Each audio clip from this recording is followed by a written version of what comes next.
Now we're going live. I'm tremendously sorry.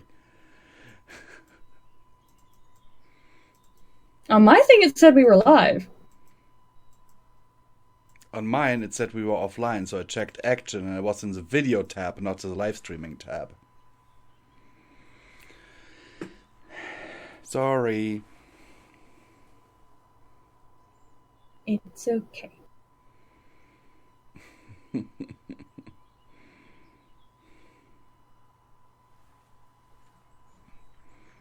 Also, here's something I think your brother or your dad would maybe like.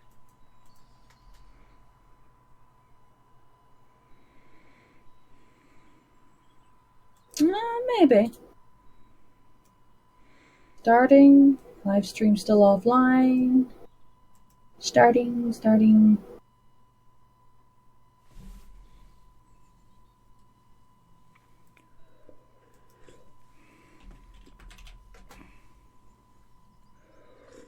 Oh, we are live now.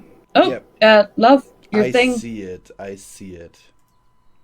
But there's nothing I can do about it now.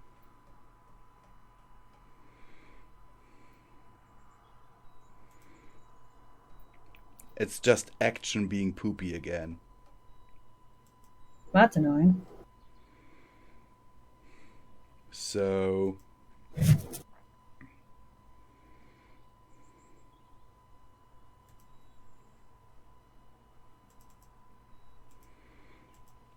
let's just put this up. I just pulled up the family picture on full screen. Which also means I will not be able to see the chat. That's alright, I will keep you up to date. So, love, recap time. Okay, sorry, recap time. Midnight and Rose went to another world where there was an evil Midnight who had been basically doing a trap for Midnights by what's the word? Opening portals and knowing that Midnight would be sent through by Lupina. She's absorbed their power, so she's got 19 other fifths in her absorption, and she's also got her own, so technically that's 20.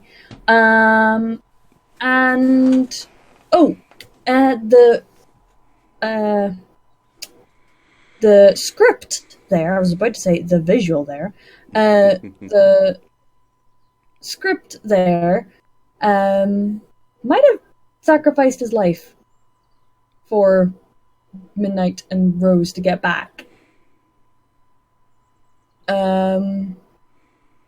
They destroyed the portal, and now Midnight is having to run off because there's no battle happening in space between the light and the dark.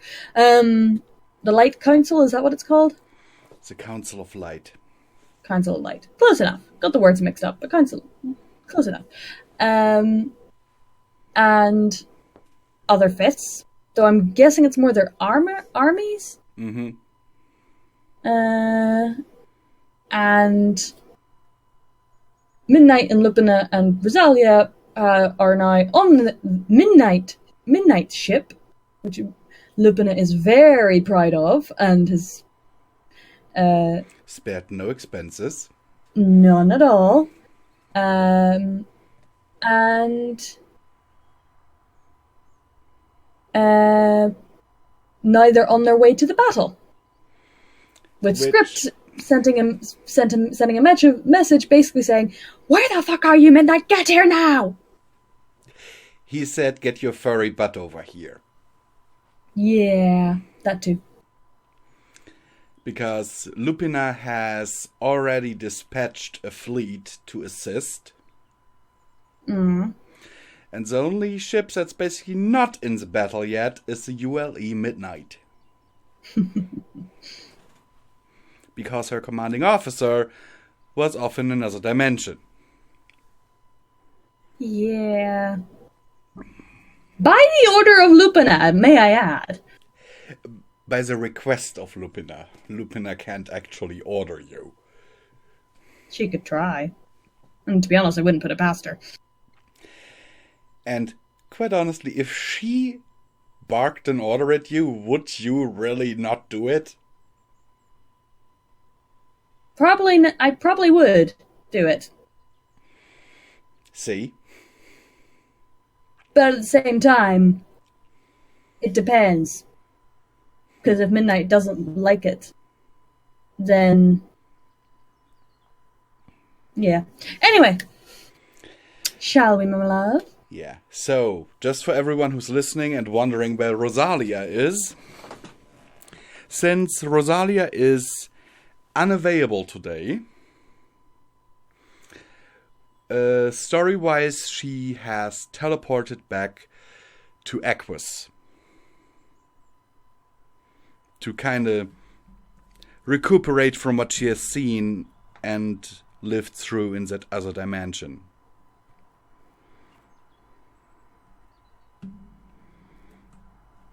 That makes sense. And to get her beloved Francis. That too. Because she may now be bigger than Midnight, but she still loves her little Francis. Little Francis. Mm-hmm. So, let us set the scene. You are on board the ULE Midnight on the bridge, sitting in the commander chair at the back of the bridge. You have this giant window basically in front, where you see the stars rushing by as the ship is traveling through hyperspace. In 5 rows on 2 sides of a walkway, 2 wolves per console are working rapidly. Okay. Next to you stands Lupina, with a quite grim expression on her face.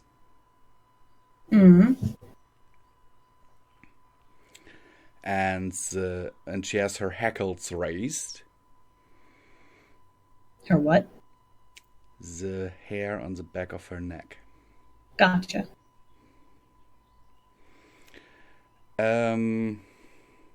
So you clearly see that she's agitated. Or just excited. One of the two. Well, we are talking about the Avatar of War.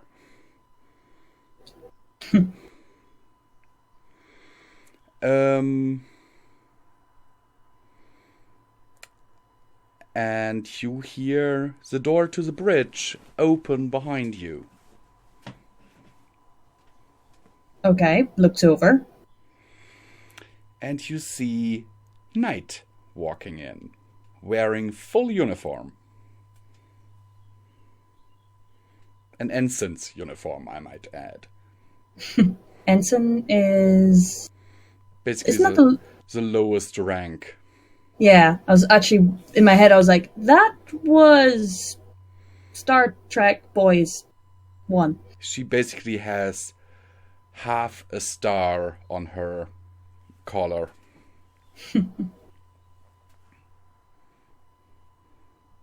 And she looks directly at you. Midnight raises an eyebrow. What's up? Well, let's just say you have to voice her. I don't have a voice for her. Yeah, but I don't know what she's gonna say. Is this important stuff or not important stuff? Knight, just going a little bit meta here, so you have a little bit of back info for her being there. Knight was on very short notice awoken from her nap, thrust into this uniform, and carted off to the ship in one of those landing capsules. Ah. So fair enough. Right now she's a little bit green around the muzzle. What? She's a little bit nauseous. Sick. Gotcha. And she is not in the best of moods. Okay. Then, gotcha. I do not like being shoved about. Lupina, can't you make those stupid rockets less... She struggles not to throw up. Nauseating. Lupina looks over at Knight, trying very hard not to chuckle. You could simply learn how to teleport. That would make things much easier for you. Knight raises an eyebrow. I know how to teleport. I just can't teleport that far. Oh, and it would help if people spoke to me. Seriously, you wolves are terrible at explaining things. And now Lupina walks over and just pets her head with one paw. There.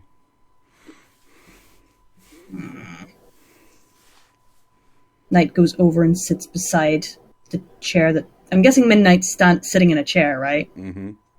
Sits beside Midnight. So, where are we going? Into a space battle against what I can only assume is the a couple of Fifth's army.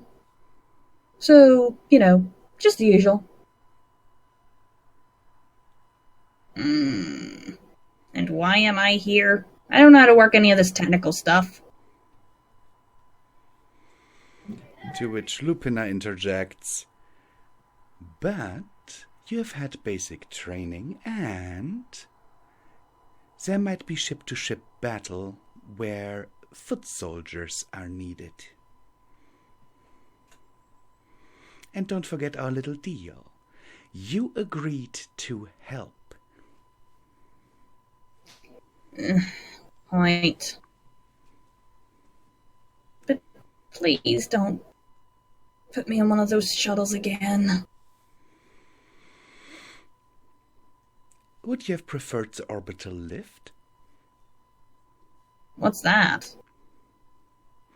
Basically, it is like an elevator.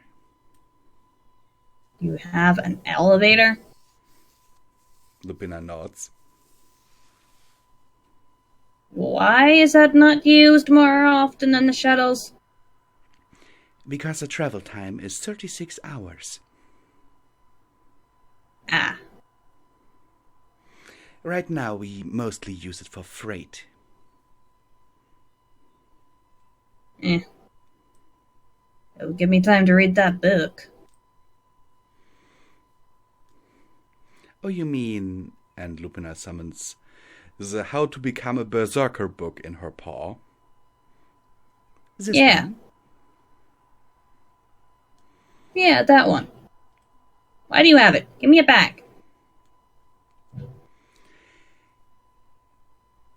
I have not yet decided if I should maybe put this into safekeeping. Hey, you can't do that. She gave it to me. And Lupina looks at you, Midnight. I don't think she can even use it fully, to be honest. Since she isn't fully Lupina Carni. She'd only be able to use it if she was, well, real. Which we promised to make her, and that's going to be after the battle, so... I don't mind. Lupina just shrugs and tosses the book towards Knight, giving you a look that says something like, well, if anything happens, it's on you. Midnight just shrugs, giving her a wink. And does Knight catch the book? Because otherwise it's hitting her in the face. Yes, Knight catches the book, then opens it and looks to see that some of this stuff has been omitted. As in, there's black lines through some of the words. No, there's not. Oh, can I not do that? Are you the GM or am I? Hey, you said I could do stuff like this! You can censor the book, yes. But then you have to say that you are doing it. Oh, sorry. That's why I gave the wink to Lupina. Ah, yeah. Because if you are... everything with the world and items in it, you have to say when you interact with them. Okay. Sorry. Midnight distractedly, subtly waves a paw as Knight opens it, and now there are black lines through some of the most dangerous stuff. Knight glares at Midnight. That's cheating. Midnight just shrugs. BRB, I need to grab my dinner. I've just been told it's here. Aww. Sorry! It's not my fault we started later than we wanted to. Love you. BRB. One sec. Yeah.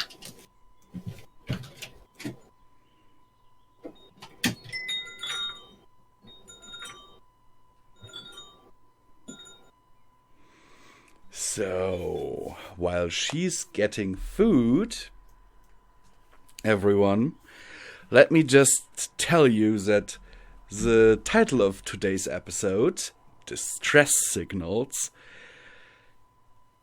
is meant that way. Midnight knows nothing of what is going to happen. Okay? Those of you who were expecting an epic space battle today might be slightly disappointed to hear that this will likely not happen today. It depends on her choices that happen, you know. Also, I've been working on an actual character sheet for this RP so we can streamline stuff a little bit better.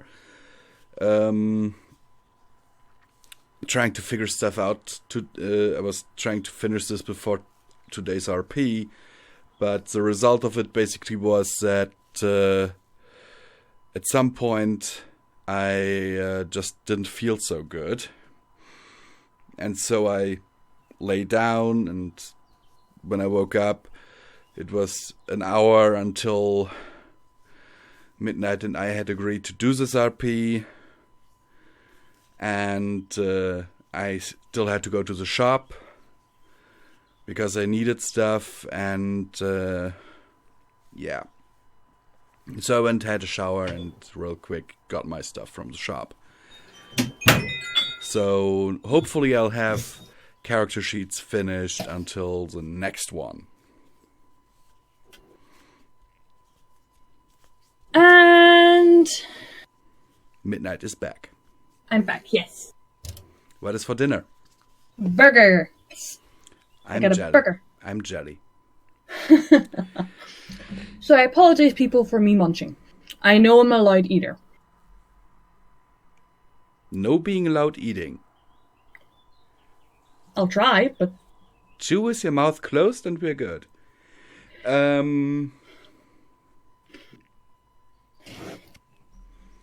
So, as Night is still glaring at Midnight, and Lupina is chuckling behind one paw, trying to hide it,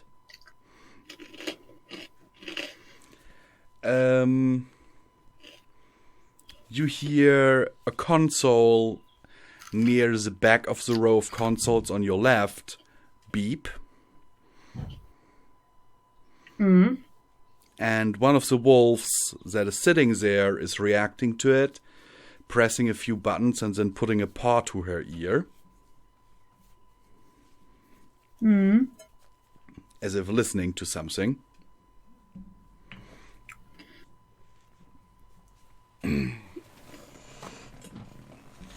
And then she turns around and looks directly at you. Ma'am? Yes? We are receiving well, I'm not entirely sure what we are receiving, but we're receiving something. Okay. On screen? It's audio only. Okay, put it through. You hear a whole lot of static coming through the speakers, interspersed with what sounds like the use of magic and screams.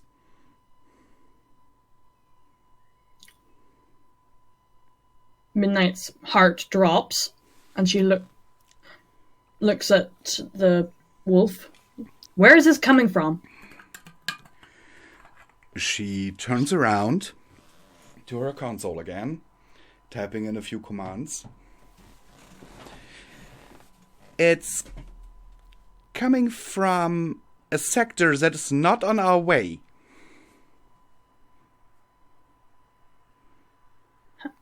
What do you mean? Well, and she brings up a little holographic grid in the middle of the, over the walkway in the middle of the consoles. Mm-hmm.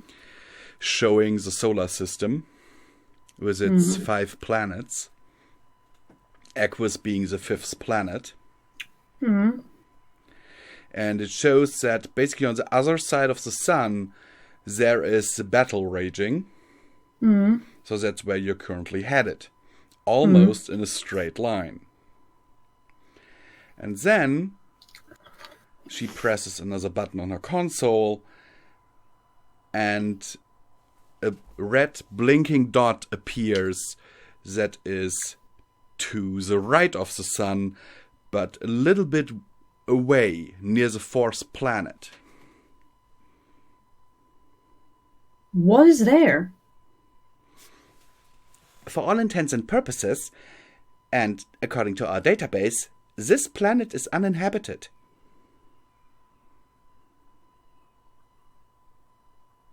Midnight raises an eyebrow and frowns. At the same time, somehow. Don't know how. That doesn't make sense.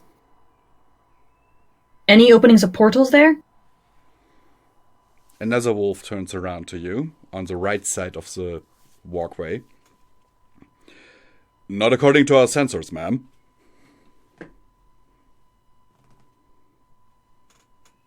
Looks at Lupina. You have any ideas? Did you secretly send people there for some reason? Or maybe some of the other 5? She shakes her head and narrows her eyes at the map. No, I did not. But I don't like this. No, it smells like a trap. Like a way to distract us from the battle. Actually, that's not what I meant. What do you mean?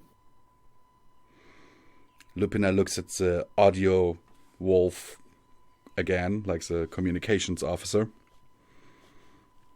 Play that audio again. And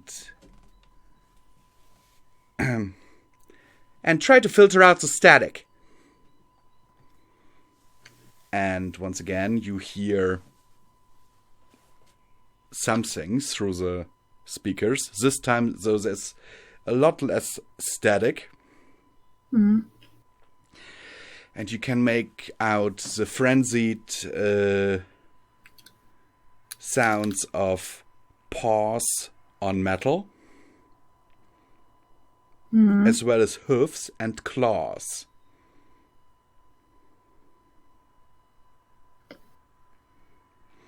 And then near the end of the transmission, you hear your own voice.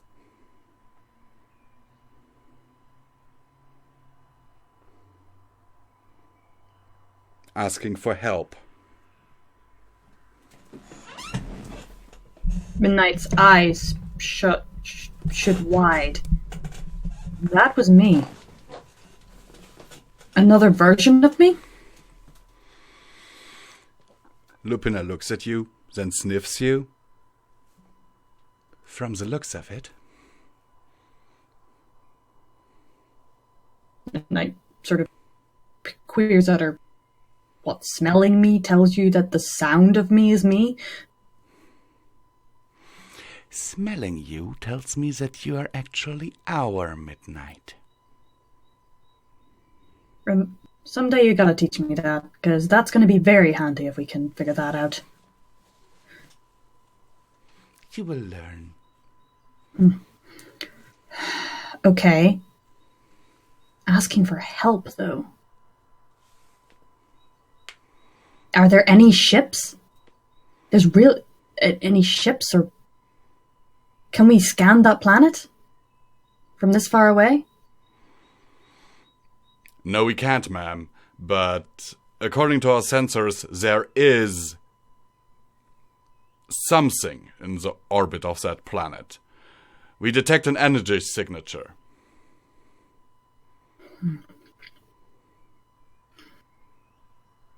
Could be a ship.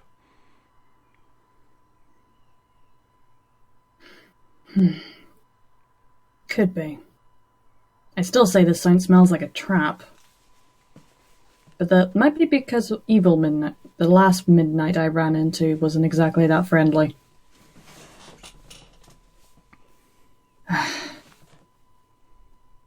But can we really not investigate?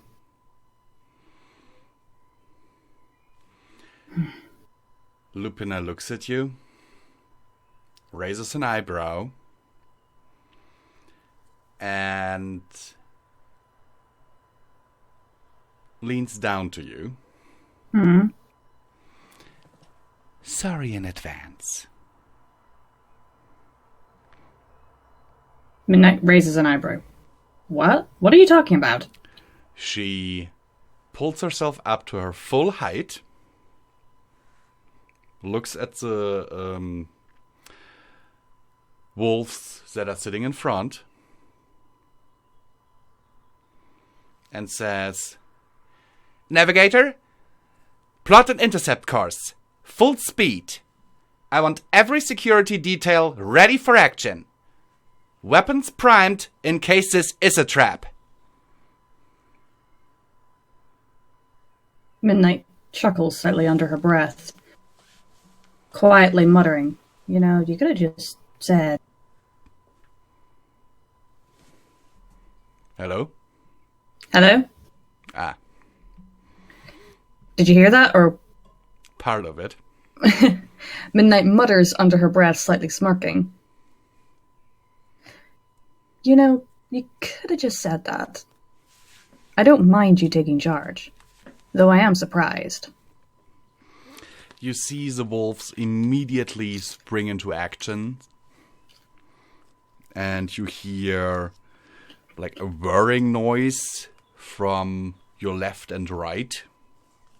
That sounds as if it's coming from inside the walls of the ship. And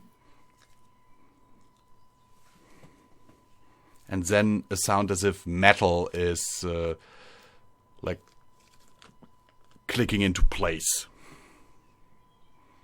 But very loud and reverberating throughout the entire ship. Midnight covers her ears slightly. Damn, this thing's loud. And Night just sits there through the entire thing? She's trying to nap. She's leaning against the chair, covering her ears grumpily. And Lupina very carefully hits her over the head. She glares at her, but sits up. If you do not want to spend the rest of the time here in the brig, then you'd better get ready. Hey, I've only been doing this for a very short period of time. I don't know what to do. For example, Report to the armory and arm up, soldier. Night jumps to her feet. No, sorry, Night jumps to her feet. Slightly put out, but runs out of the room.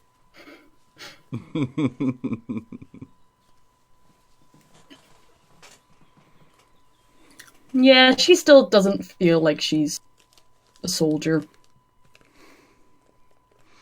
She wanted that deal. I know. So what are you doing?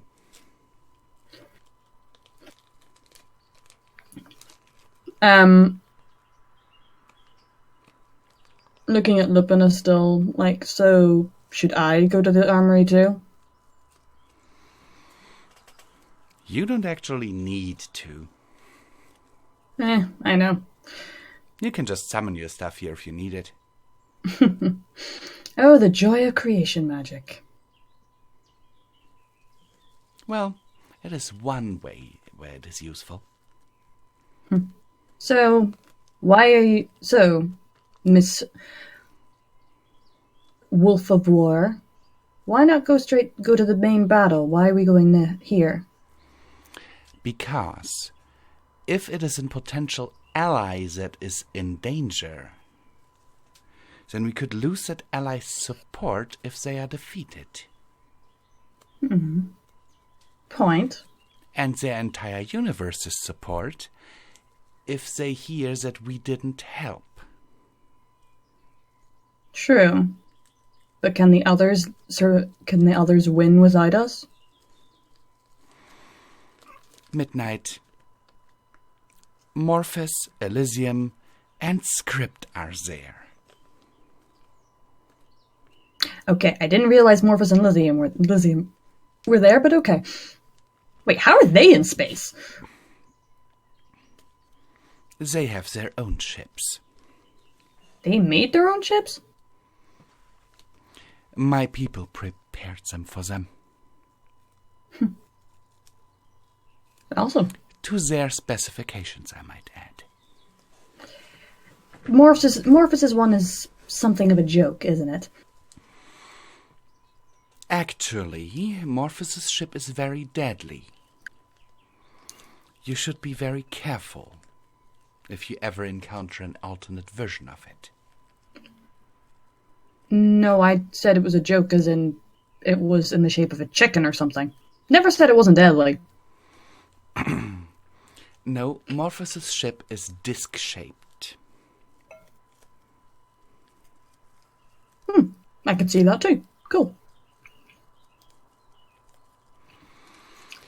While Elysium went for a cubicle shape. Wait, Borg style? Basically. And imagine Morphus's ship kind of like a Dalek vessel. Gotcha. And scripts? Scripts is spherical.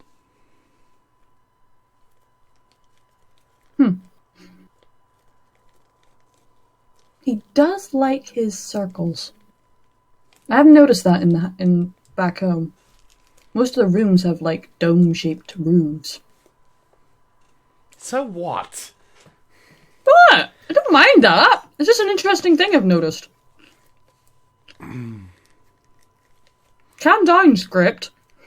You see that the blue light of hyperspace that is coming through the main window disappears. And instead, in the main viewing window to your right, you see a planet that looks as if it is one huge desert. And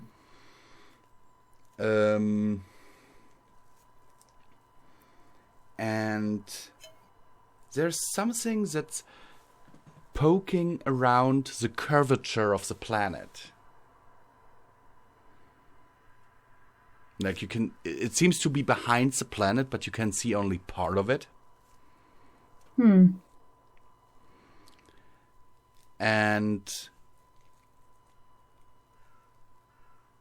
The communications officer turns around to you again, looks at you, and her eyes are wide and her pupils quite small. What is it? Ma'am, I have identified the vessel that is behind that planet. And? According to its IRFID signal, it's us. Midnight looks at Lupina, then back at the wolf. An alternate version of us? I don't know. It is transmitting on lupine arcane frequencies, and it definitely has the same ID code as us. It is the ULE Midnight.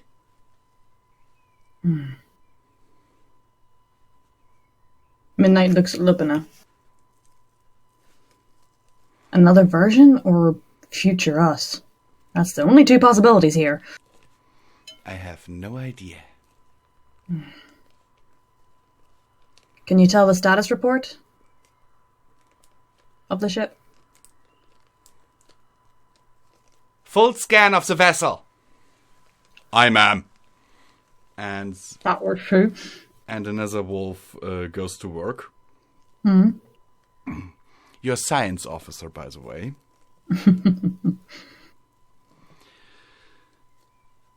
Ma'am, I have patched into the main computer of this ULE Midnight. And then he changes the hologram in the middle of the ship, of your bridge, to a holographic depiction of the ULE Midnight. According to its internal sensors, there are only about 100 life signs on board. Life support is failing. Artificial gravity, not functioning. Propulsion system destroyed. Weapons offline. Shields offline. The ship is venting atmosphere on several decks. Any indication of what did this? Sorry, ma'am, but the security camera database seems to have been destroyed. And he zooms in on one part of the ship that is indicated as it is like grayed out on the diagram. See this? Aye. This is where the servers are. Looks like the whole damn section got blown off. That's annoying. Also likely a reason why so many systems are offline. Actually, the computer I'm currently communicating with is only the backup system.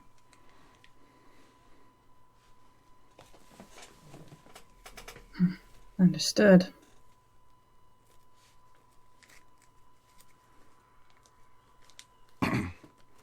Thinking. Brain thinking.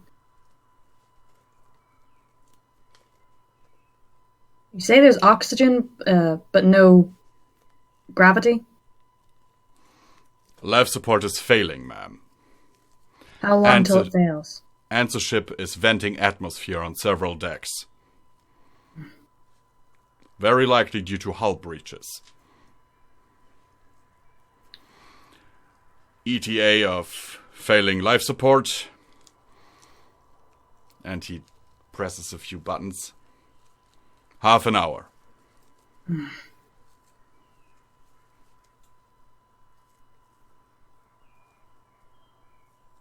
Well, if that is an alternate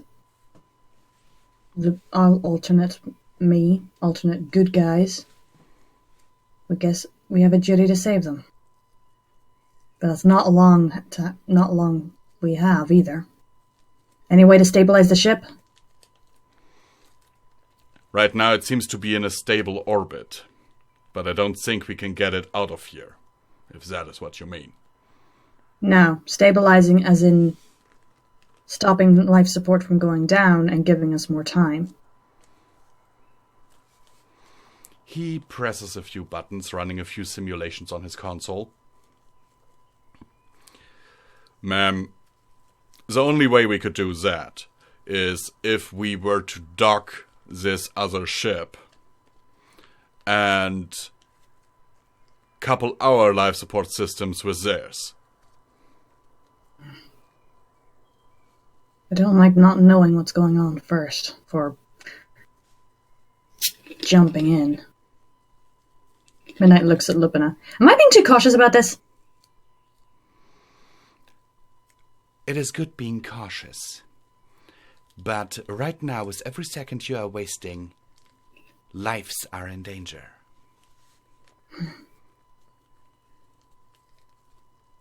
Well, I'm not about to just teleport them on board. We don't know if there's someone inside that caused this. From the running around, very possibly. Lupina looks at a wolf in the front of the ship, like in front of the rows of consoles. Helmsman, bring us around. I want to have a full visual on that ship. The wolf just nods, and you see the view slightly changing as your ULE Midnight starts moving around the planet. And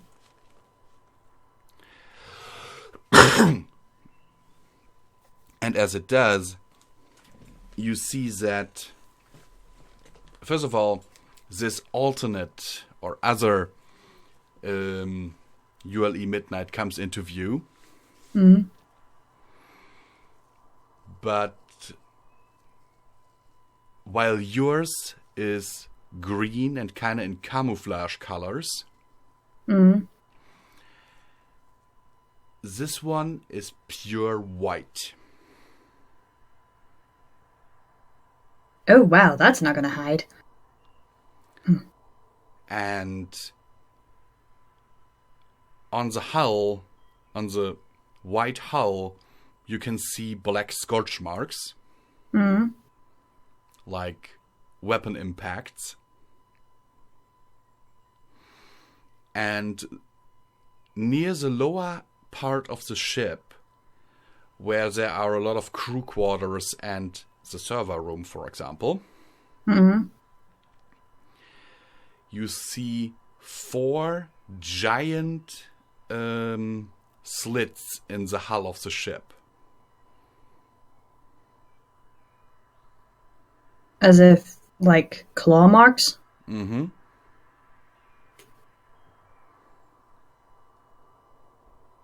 Midnight grimaces? Okay, I get it. Gotta help. I don't like what's going on, but we gotta at least stabilize the ship so that we can get everyone out. Do you want me to get this bucket of bolts closer, ma'am? Midnight nods. Lupina grimaces slightly at the navigator. Okay, don't, I'm scared! Because of calling the ULE Midnight a bucket of bolts. Oh, okay.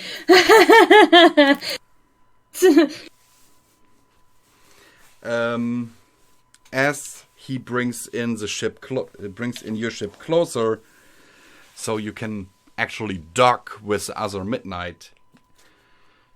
You see the bodies of wolves and ponies basically hitting your windshield.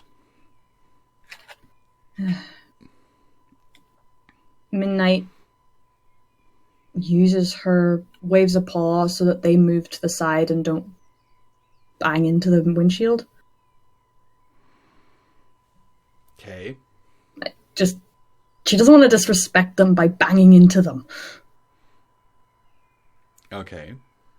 So, all of the bodies that are floating outside the ship move a few kilometers to the left so you can approach their vessel. Yeah, let's go with that. A few minutes later, you have docked the other ULE Midnight. Okay. You hear a very loud sound of the docking clamps clamping into place. And the boarding tubes pressurizing with air. Okay. What now? Midnight. Wait. I shouldn't send myself. Should I? You can do whatever you want. I know, but I'm trying to think of the right thing and what I want to do.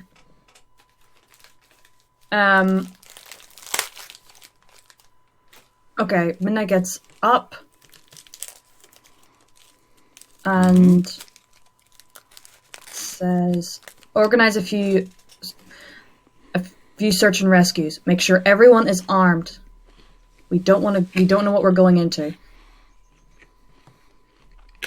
I don't know.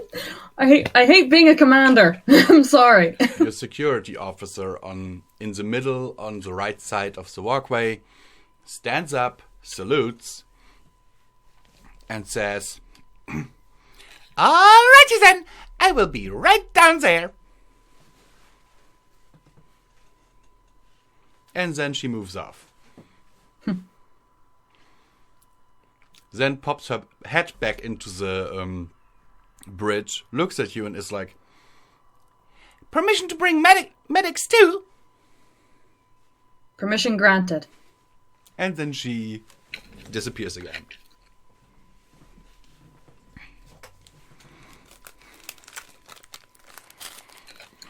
Midnight looks at Lupina. Why does she remind me of someone? Lupina just shrugs.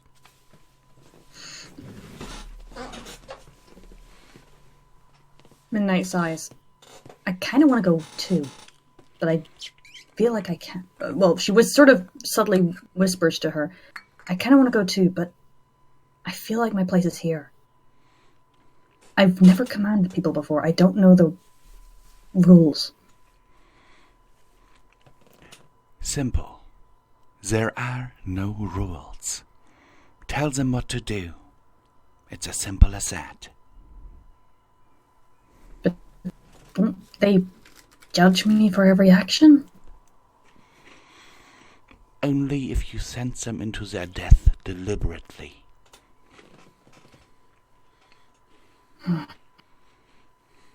Point.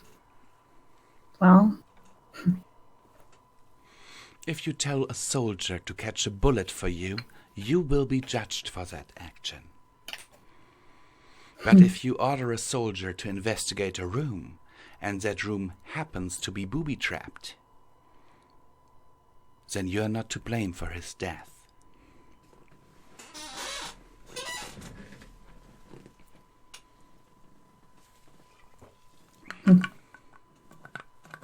Point. But I want Look, wait, who would be the sensor person? Who would be able to keep track of them as they enter the ship? The science officer has a direct uplink to them. Alright. And is currently monitoring them on his console. Looks at him. Let me know of any developments at all. Even the slightest. Well, ma'am, right now the teams are trying to get on board still. What's the problem? He displays a video feed, actually 4 video feeds next to each other on in the middle of the room.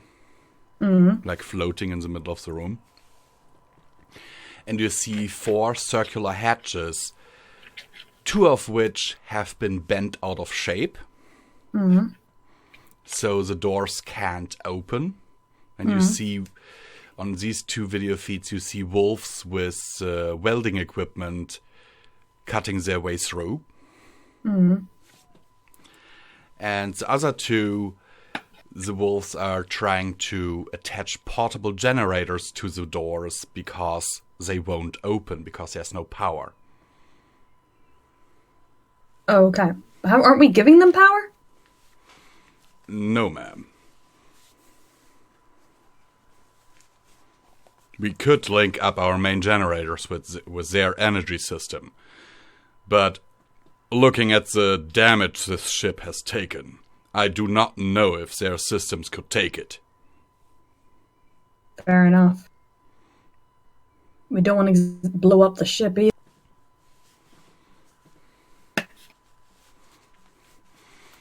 I would certainly advise against it. And he looks at Lupina. And back at his console again. Midnight looks slightly confused at Lupina. She avoids your gaze. Keeps glaring.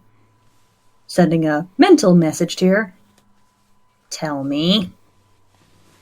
Why does everyone assume that you guys are telepathic? Why? Because you gave her the power in the last episode, so I'm using it, okay? Okay. She looks at you and says, look, blowing up this ship accidentally would be a very bad idea. Yeah, because we're connected. No, I mean in general. Why? What? Let me guess. It would cause a black hole. Lupina leans down to whisper into your ear. Have you ever heard of antimatter?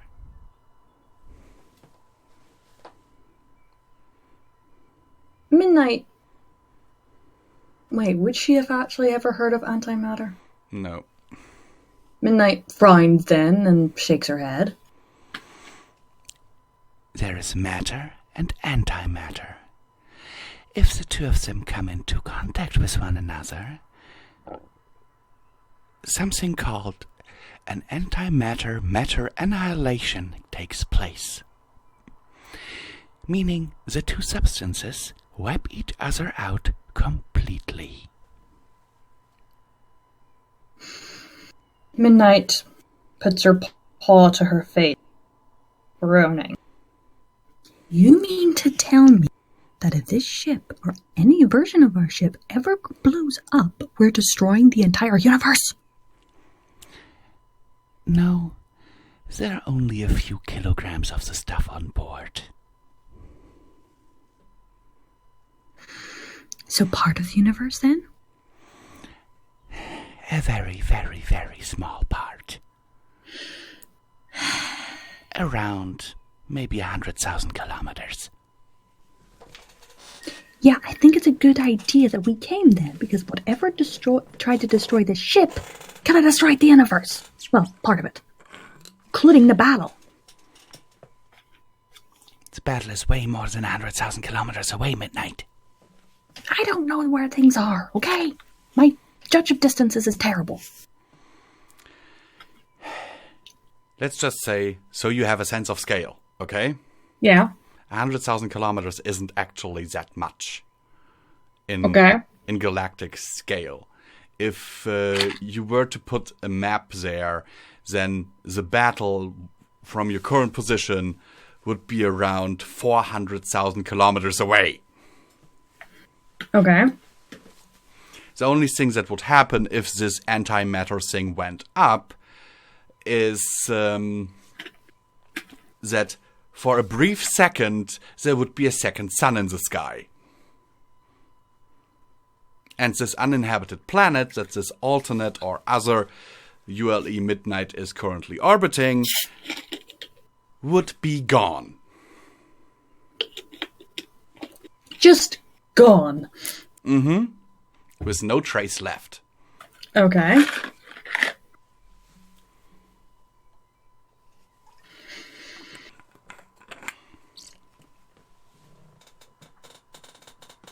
That is all that would happen. You made it seem like a big thing, okay? Well, don't ever try to touch antimatter. Because you're made out of matter. I know. So why do you have this stuff on board? Fuel.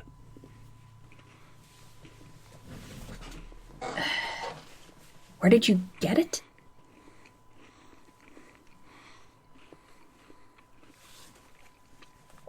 She waves a paw. Sometimes I think I'm dumb. Lupina rolls her eyes at you. Midnight looks at the hologram again to see if they are in yet. Actually, 3 of the 4 have gone dark. Only displaying static. What's going on? We've lost the signals. And next to the holograms, you can actually see that there are the names of the wolves in that particular rescue party. Mm-hmm. With heart monitors. Mm-hmm. And on the 3 that only display static, they are flatlined. Midnight looks at Lupina. I'm going. Are you sure? Do I really have much of a choice? Whatever's in there is dangerous. And if it can take out your guys, or my guys, then clearly something's wrong. Especially if it can take them out so quickly. Exactly. Keep guards at the entrance. If you need to de-dock, if something tries to get on, de-dock immediately. She says that to her ship. Her Navigator. Navigator. Mm-hmm. Aye, ma'am. Midnight looks at Lupina. Wish me luck. Break a leg. Midnight chuckles. You first. And Midnight runs off. I don't know. Midnight runs off to the entrance of the pods. You mean the docking? The docking. The airlocks. Mm-hmm. Hey, do you want Night to come with? Night is actually already over there. Oh, was she one of the ones that went dark or not? She was in one of the groups that went dark. Well, then okay, she maybe not. Maybe they got her. Anyway, carry. Okay. Would you be really sad if Night died? I would be. I know, Night, that you would be, but still. No killing me. Pets your head. Anyway, I'll be Midnight, right back. I'll kind of have to pee. go to the king's room. Alright, this is fun. This isn't as bad as I was expecting, but I'm worried about what's going to happen next. Because, oh my word, something is bad. Something bad is happening.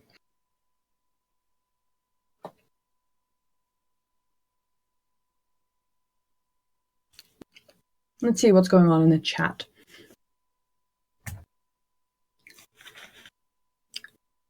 Mama Visual teaching midnight manners. Fenris. Oh, shush. My job is to protect mortal kind from the meddling of dark gods. Okay. Can I have a spaceship that looks like an orange? You'll have to ask Lupina, dear AJ, because guess what? It's up to Lupina. And to be honest, I don't think she would give a pony a ship. if they really asked. I doubt she's going to give Celestia or Luna a ship, so you're a bit unlikely. Sorry.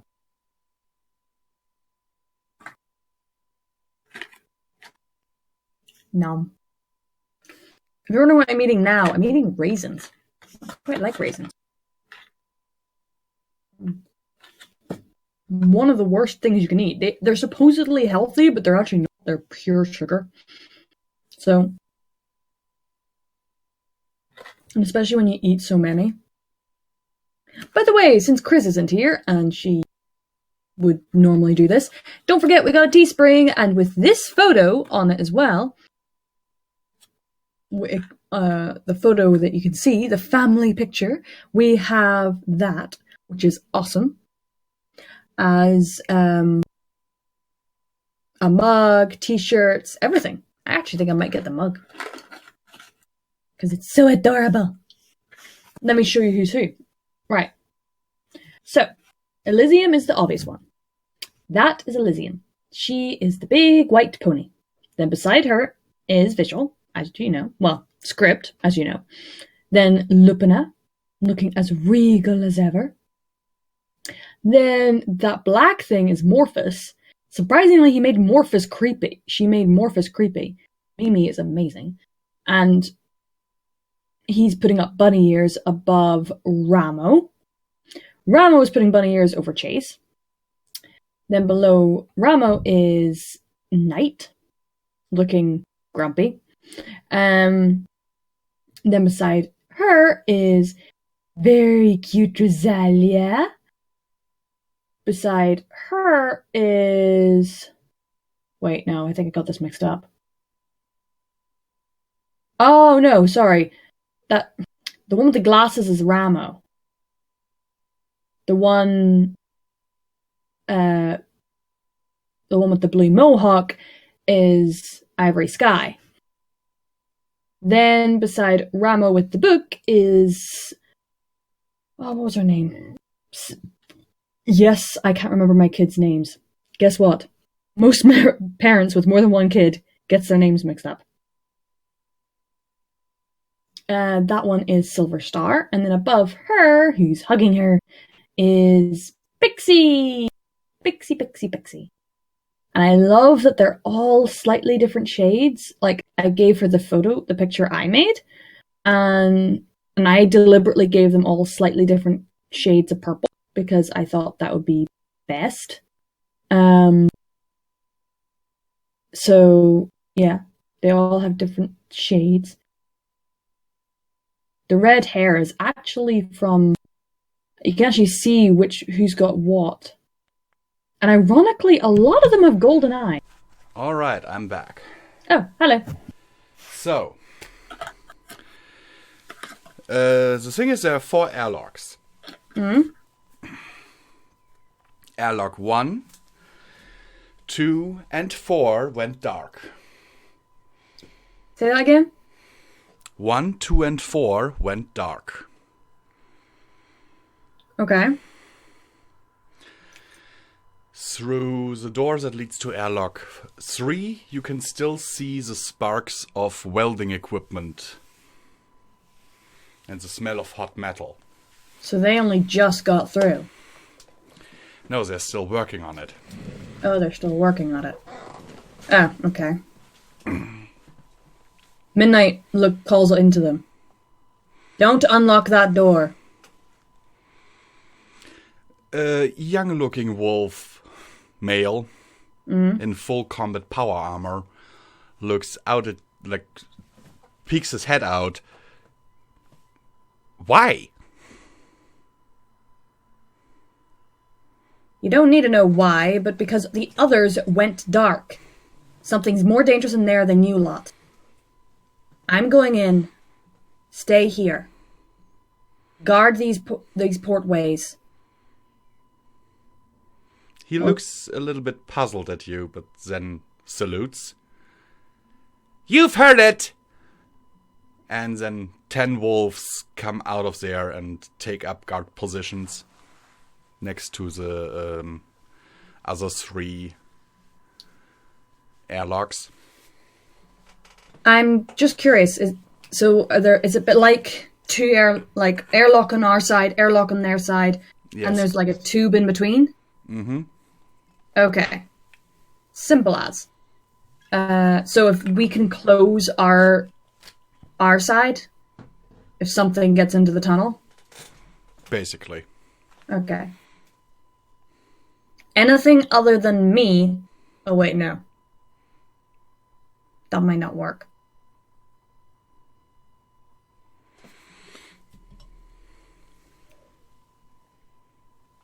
Can they tell it's me? Mm-mm. Like Lupina can? No. Shoot. Anything... Lupina is much older than them, so... Anything dangerous comes tries to come in, you close these. Understood? Two of the guards look at each other, then look at you. Ma'am, that would mean that we would have to close the hatch when you come through.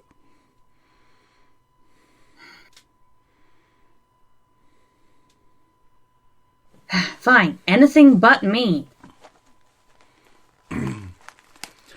A young female soldier that has a red cross on her shoulders comes up to you and grabs your headband. Hey! No, ma'am. Please, let me explain. How about this? We don't let any version of you through here that has a headband on. Why would that work? Because from all the intel we have, all alternate versions of you have one. Did the evil Midnight have one on? Yes. Oh. Huh. Not a bad idea. Good thinking. Thank you, ma'am. But you better look after that. Don't worry, I will. But just in case, maybe we should have a code word?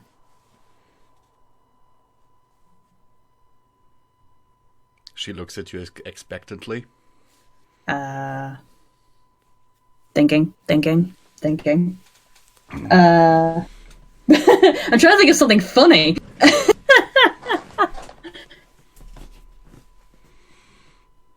Something only Midnight would know. This version of Midnight. Ooh!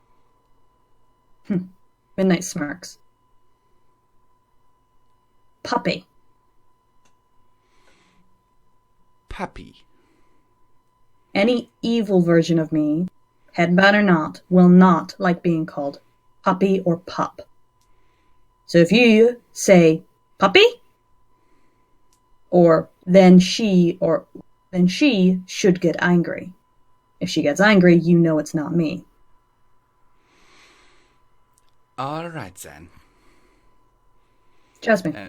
And you see two soldiers in the back kind of snickering a little. Midnight rolls her eyes. Yeah. You're about the only person. Yeah. Keep sniggering there, boys. So you still have your choice. 1, 2, and 4 have went dark. 3 is not opened yet.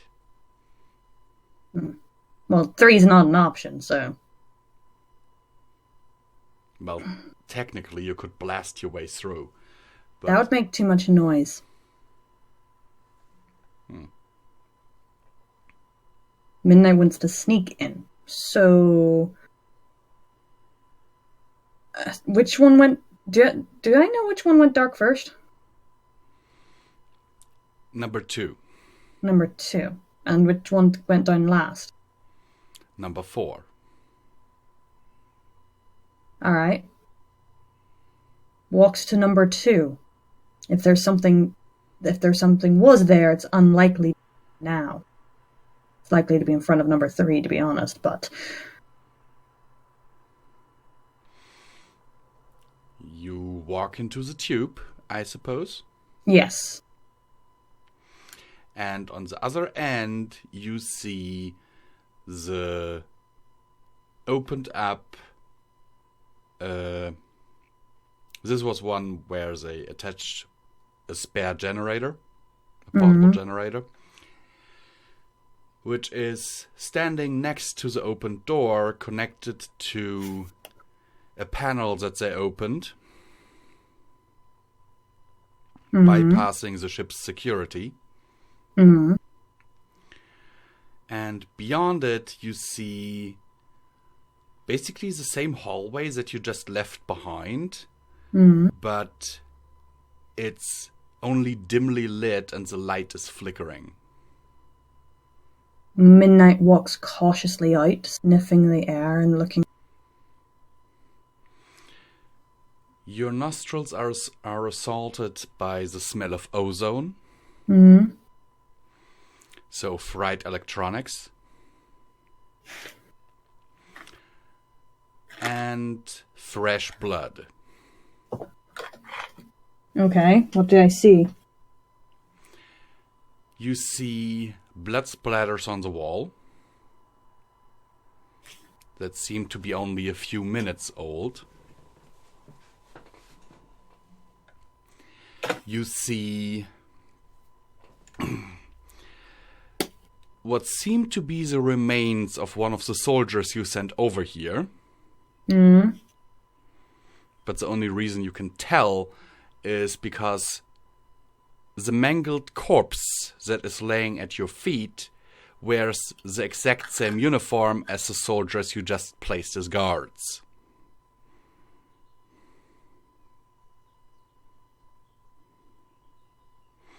And when I say mangled, then I mean that this corpse has its legs bent in unnatural ways and its head is missing. Midnight grimaces but keeps looking around, sniffing the air, seeing if she can catch the scent of Night or anyone else.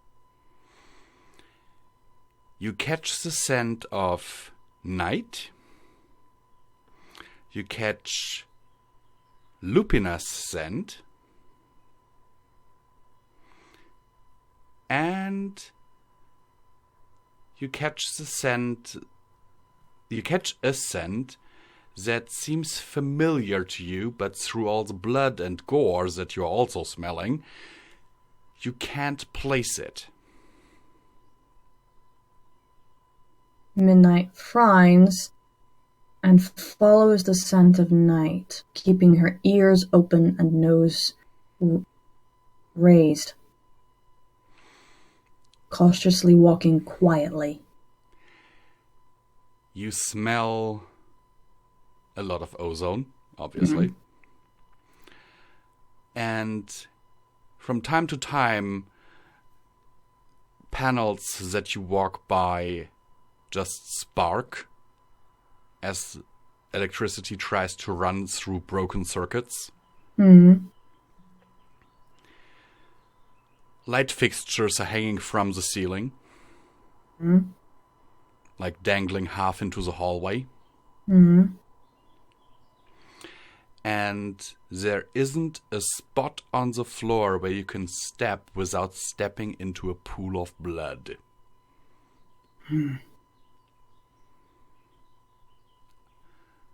Also, while you progress through the ship, you find 2 more of your soldiers. One of them cleanly cut horizontally into 5 pieces.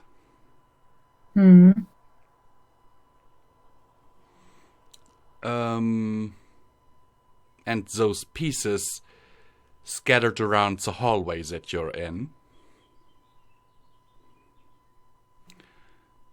The other having been basically nailed to a wall by something that looks like a spear. through the chest. Okay. This one being the most intact corpse that you have come across so far. Other wolves and ponies that you see laying around, or bits of pieces of them and pieces of them that you see lying around, do not wear black uniforms like your soldiers, but white ones.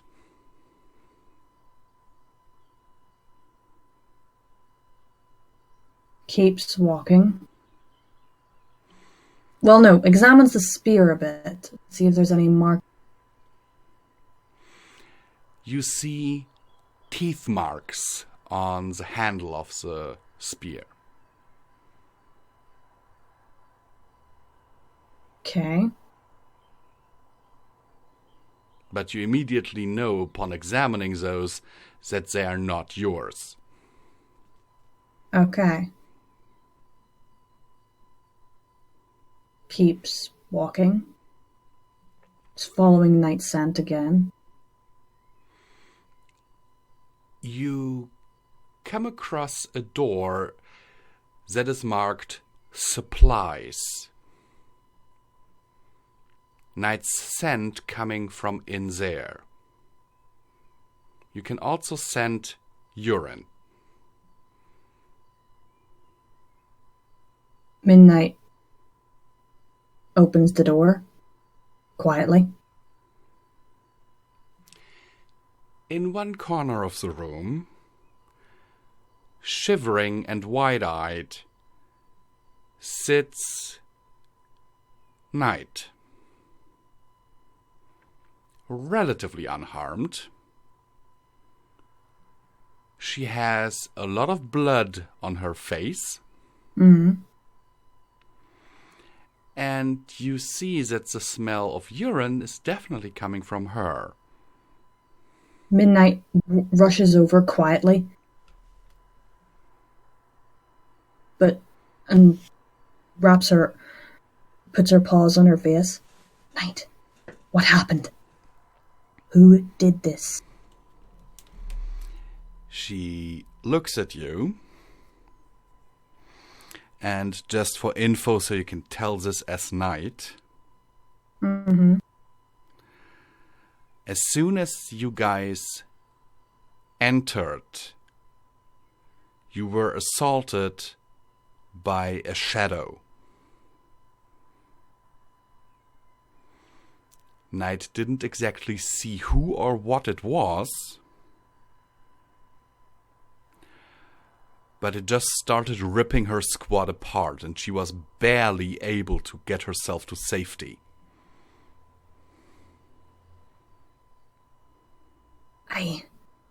I don't know. It was... Something came at us. I don't know what. A big, dark thing. I barely managed to get here. We have to get out of here.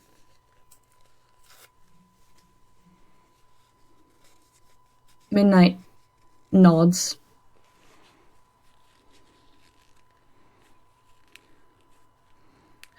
Wait, can Midnight communicate with the ship?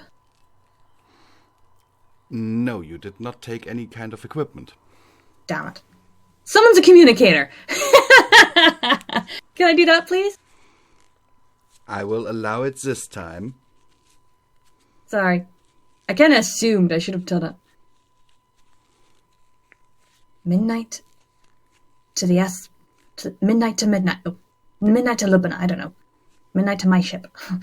Wait, what's my ship called again? ULE Midnight. Midnight to ULE Midnight. No, that's weird. I find Night.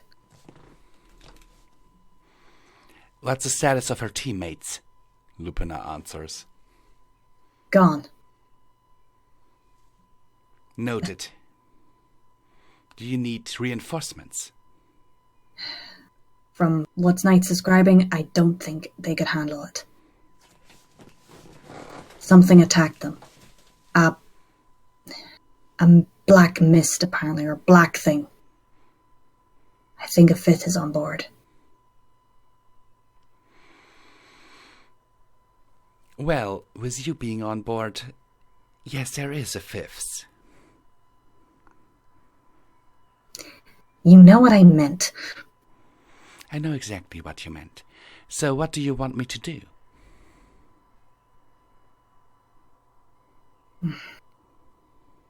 Want me to come over?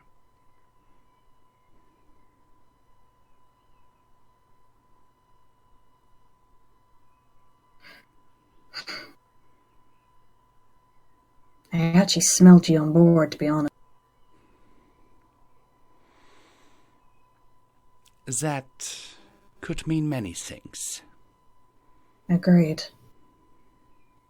Either way, I'm sending Night back. I'm going to teleport her back to the ship. Acknowledged. Does she need medical attention? Looks Night over. You see that the blood on her is actually not her own. Nope, but she will definitely need a shower. I will have her quarters prepared for her. I'm going to have a bit more of a look around, see if I can... But...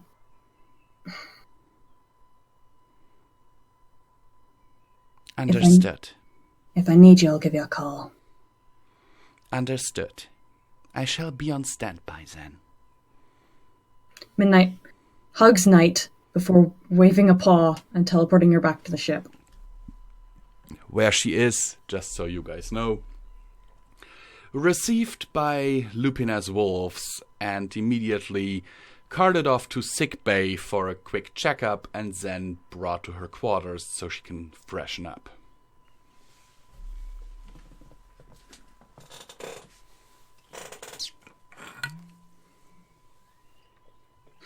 Okay. Midnight gets up and walks out, sniffing the air and listening again. Nothing has changed.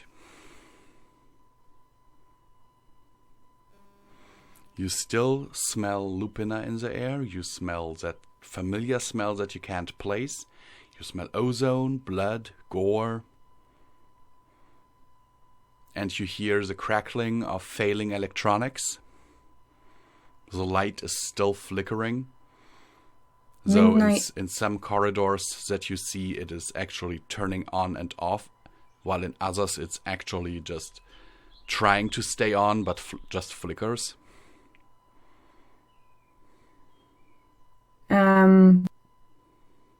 Midnight thinks for a moment, but then follows Lupina's scent. Since you are at a junction right now, that means you go to the left into one of the corridors that is just flickering. Mm-hmm. Along the corridor walls, you see huge claw marks. And at times, you have to jump through small not small, quite huge indentations in the metal floor, where it looks like a huge sledgehammer has hit the floor. Okay. And you can't just walk over them. Yeah. As you reach the next T-junction, you see that the corridor to your right is completely deformed. Like twisted in on itself. While the corridor on your left is mostly intact, but splattered with blood. Which scent is the Lupina coming from? Both. Looks between the two. But she can't really go down the deformed. Can she? You could try, but yeah. It would be kind of hard. Yeah, it goes down the bloody one. The lights here are actually not flickering. They are on. they're working. To your left and right, you see rooms that have names and ranks on them. And room numbers.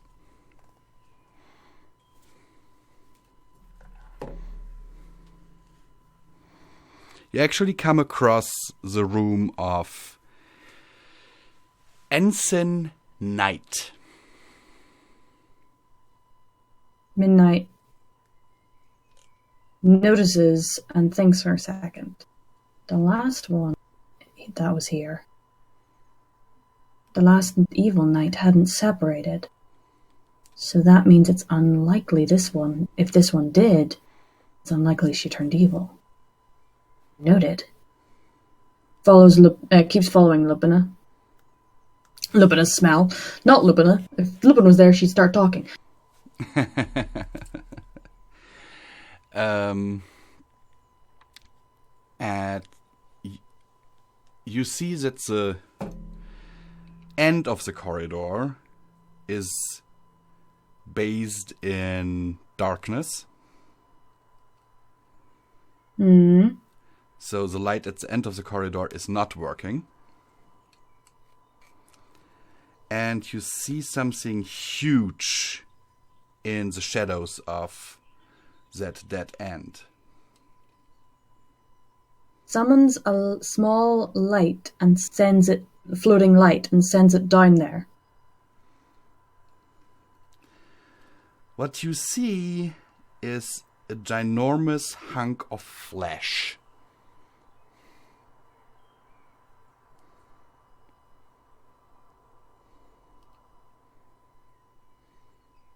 Walks forward slowly, inspecting it. As you walk forward, you step onto something. Looks down. You see a golden earring with a black pearl in it. Lifts it up. Looks back at the big flesh and thinks, yeah, that's Lupina.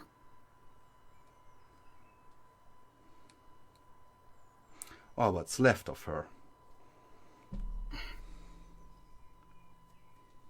Midnight sniffs the air again. You smell ozone. And the smell that you can't place. Though this one is very faint by now. Looks down at the earring. And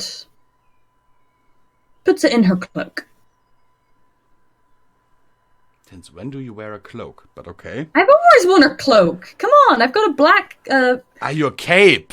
Cape, cloak thing, yeah. Okay. So you take a souvenir, okay. And follows the smell I can't quite recognize, keeping an ear out for any survivors. Really hoping I can save someone. But I'm guessing everyone's dead.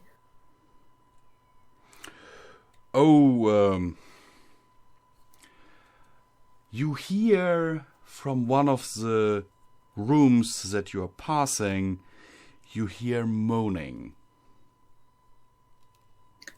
Opens the door quietly. Inside, you see a bedroom. Mm-hmm. Relatively, well, pretty much military standard, with two bunk beds, you know. Mm. Nothing fancy. Mm. And there is a paw protruding from under one of the beds. Midnight walks over quietly. It's a back paw. Just saying. Is there a light in the room?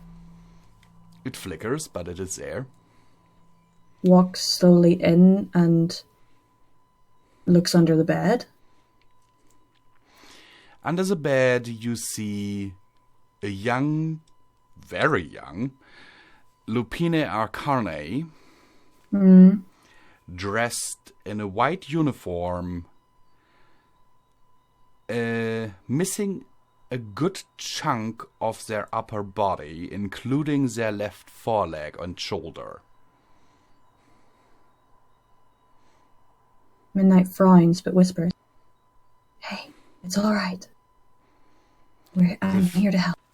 The figure stiffens. "Hey, it's all right. Looking back at you with frightened eyes. It's okay. I'm here to help. I'm from this universe. Not evil. Our ship docked with yours. Do you know what did this?" She nods. "What?"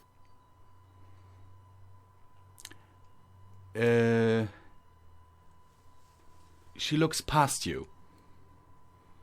Turns around. You feel like a whoosh of air rushing past you, but don't see anything behind you. Looks back. As you look back, you only see the lower half of that wolf, the top half being gone.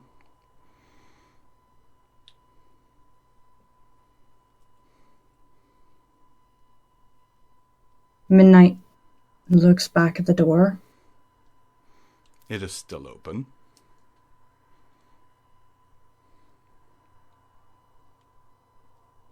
What did this?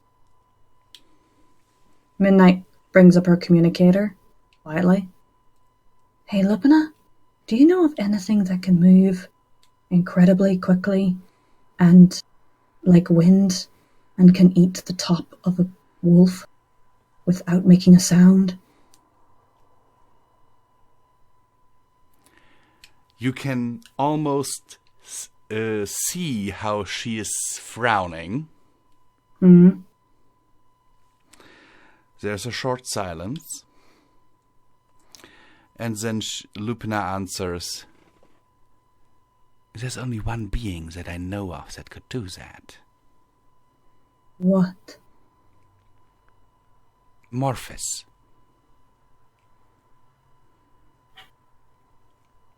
Morphus can do that? He certainly can. Question.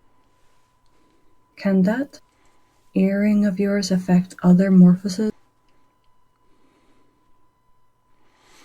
It should be, yes.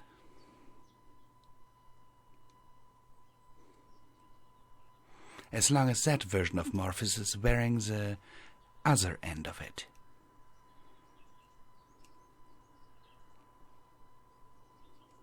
Any reason? Okay.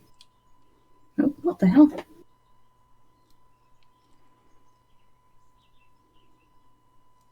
What the hell? What is it? Okay, sorry, never mind. Just apparently, I got loads of messages at once, so that's weird. Anyway, sorry.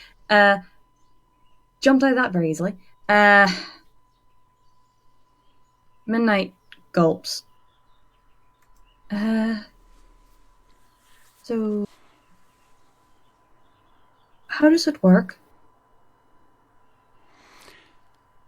Well, while in his mist form, he does not suffer the hindrance of air resistance. He can move quickly. If he wants to rip someone apart, all he has to do is move by them very quickly and materialize just enough of his body to grab what he wants to rip off.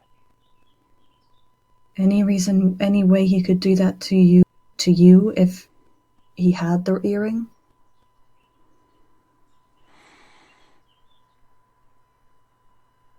You mean if he could do it to me? He certainly could, but if he was wearing an earring, then I could force him into physical form. So he would have to catch you by surprise. Yes. What are you getting at, Midnight? If this is Morphus, he got you. And the ring was sitting on the ground. I picked it up. You hear alarm in Lupina's next words.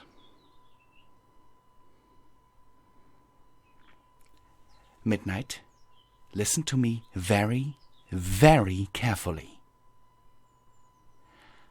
Put on that earring. Now. Midnight gets the ring out of her pocket and puts it on, quickly, grimacing slightly at the pain of putting an earring on with no hole. If you are to face Morphus, just send a blast of magic his way, and he will be forced into physical form. In that form, you can hurt him. It will not last for long, only about 10 seconds, and then you will have to hit him again, and again, and again. But during those 10 seconds, I advise that you make it count. I will leave the ship in command of your first officer. I'm coming over. Okay, fine.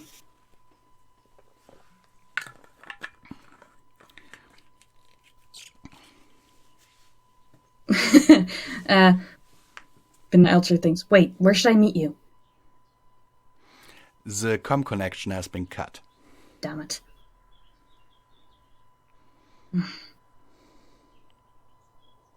And just saying this right now, Lupina will not meet you, she will hunt. Fair enough. Midnight sniffs the air again. Same smells as before. But is the smell of the thing that I recognize strong? Is the smell of the thing I recognize stronger now because it was actually Morphus, or is it still weak? It is weaker still. Mm. But you now actually smell Morphus. Midnight grimaces. Great. But follows the recognizable scent again. Which leads you towards the engine room of the ship. To get there, you would have to descend onto lower decks. Okay. However, the elevators are out. As you reach the first one, the door to the turbo lift opens, but the only thing you see is a turbo lift shaft with the cabin being stuck a few decks above you.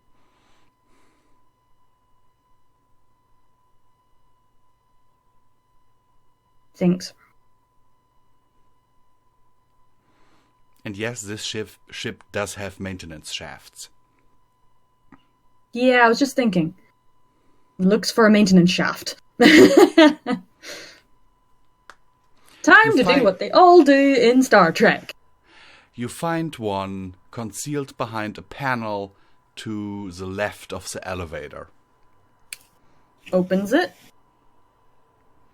It will not open. There is a paw scanner next to it. Puts my paw on it. It blinks green and then opens. Well, that at least means I've been on the ship. Starts climbing down. The smell of blood and gore grows stronger the deeper you descend.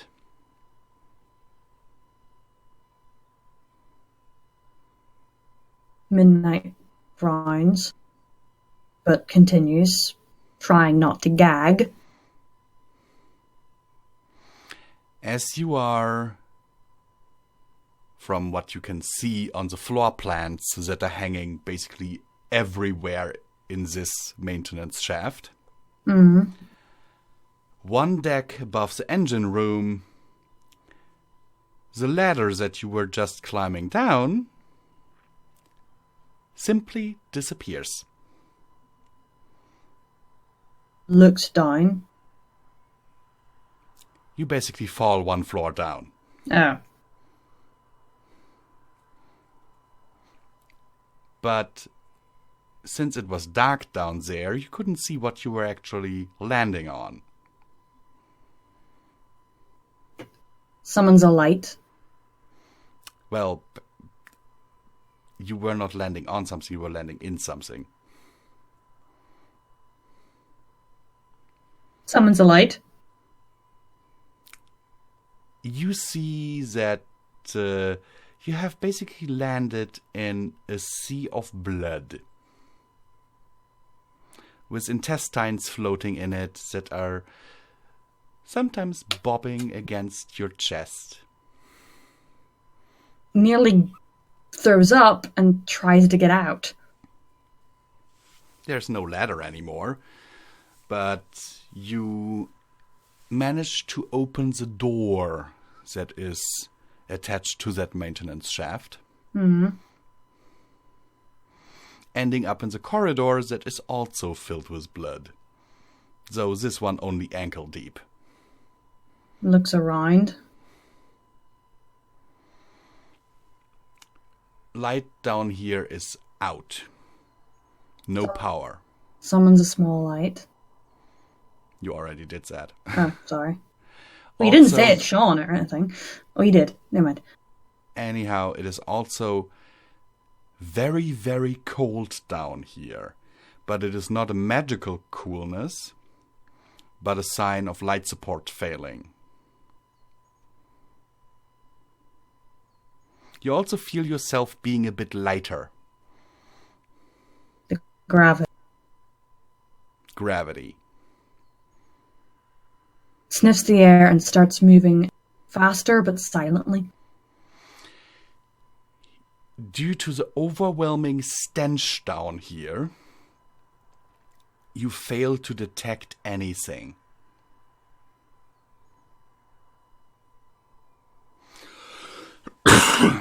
Looks for any sign of anything. I need a hint of which way to go. Well, you see intestines hanging on the ceiling.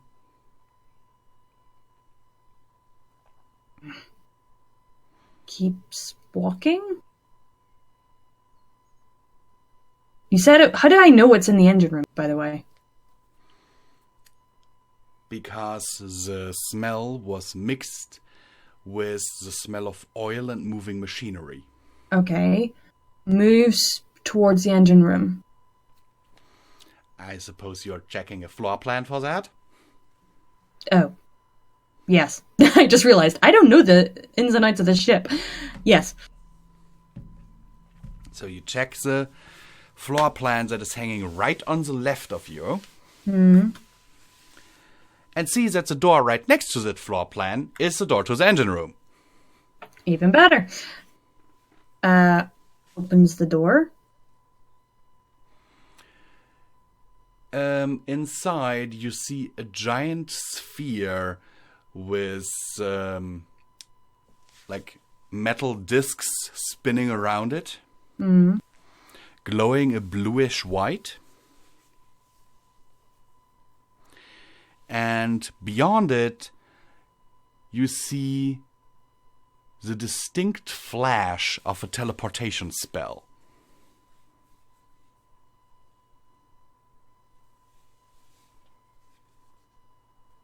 Like, someone's just teleported there or someone's teleported away? Someone's just teleported out. Damn it. Sniffs the air. The smell that is familiar to you, but you can't quite place, is growing weaker. but it is definitely the strongest here. Looks around. Going to the place where the person teleported away. You find a few bits of purple fur floating in the pools of blood. And on a nearby console, you find 3 blonde hairs. Blonde hairs? Yes.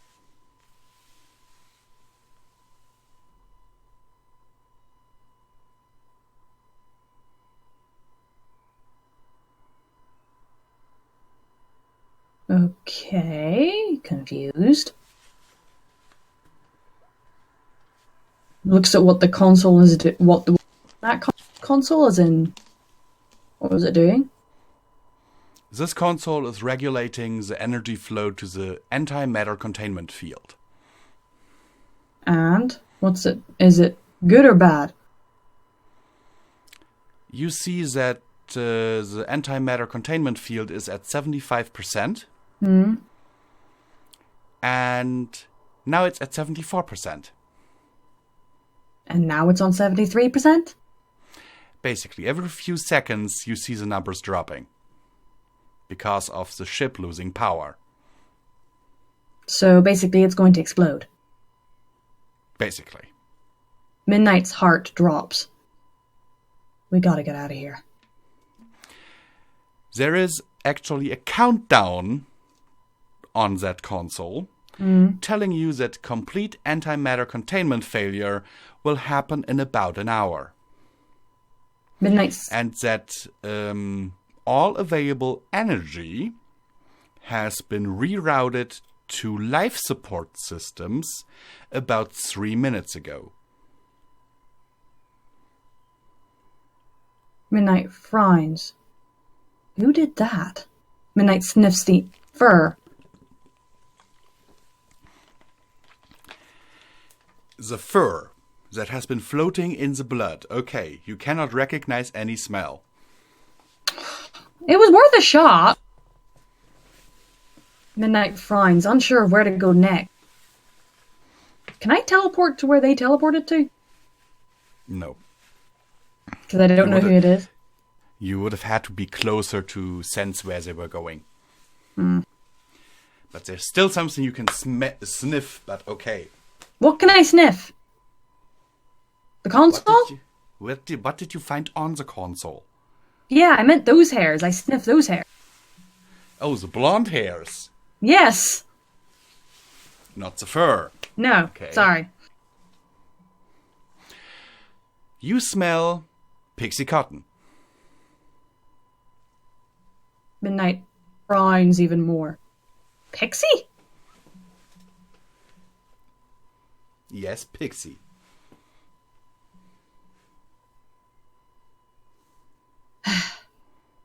Is that the smell I've been smelling? Yes. Midnight face pause. Great. Now I've got to save my daughter. Your daughter basically teleported out of there just now, so I assume that she's safe. Oh, okay. Pixie is going to get a lot of talking to later. But why would she transfer everything to life support? I'm confused. Beats me. Maybe because there are still survivors on board?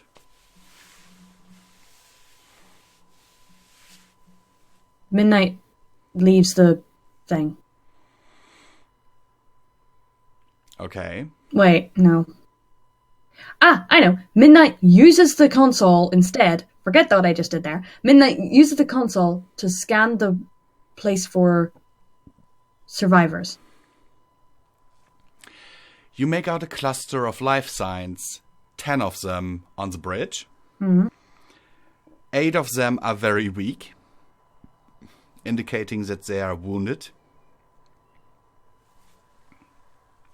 in some way or another. And you make it a cluster of 15 in the crew quarters. Which is closer? From the engine room, the crew quarters where you just were. I was just there? Mm-hmm. Drat. Midnight face paws, and then heads back the way she came. Actually, you have been there now, so you could basically teleport. Just saying. Oh, okay. Yeah, teleports. Oh yeah, I can only teleport to places I've been, right? Yeah. Okay. So you are teleporting to the crew quarters. Hmm? You're standing back at that T-junction where the right is mangled and the left basically has Lupina's corpse at the end. Midnight sniffs the air again, smelling for any other smells that she might have missed. Listening for any heartbeats or movements. You hear whispering. Coming from where? From your left. The corridor where Lupina's corpse is at the end. Midnight walks down it quietly, listening, trying to pinpoint where they are. And once again, you stand in front of the door that says Ensign Knight. Midnight opens the door. It won't budge. Midnight frowns. Thinking, can I teleport into that room? Mm-mm. Damn it. You've never been in there. So. I know, but it was worth a shot. And to be honest, last time I teleported to wherever other visual was. That was because you were close to him and could basically track his magical trace. Ah, okay. That's how this works. Okay.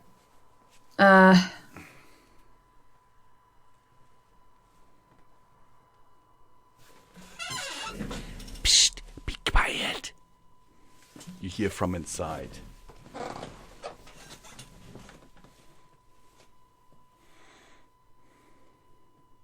Please, open the door. It's me. Midnight. Yeah, and I'm the ghost of Housewarming Eve yet to come. Back off! I'm from the other ship. We've docked. I'm here to help. Please.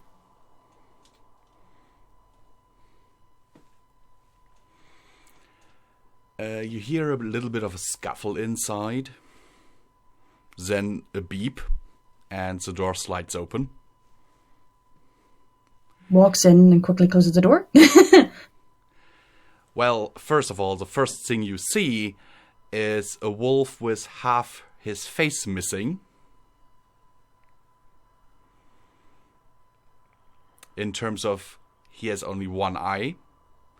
And half of his face has been skinned. Midnight grimaces. He wears a white uniform that is stained with blood, obviously. And he seems to have quite a bit of pain when he's talking. Obviously. And he looks at you, looks at your lack of a uniform. No, wait, didn't you say I was wearing a black uniform? No, your soldiers wear a black uniform. Oh, okay. If you were in uniform, you wouldn't be wearing your cape. Point.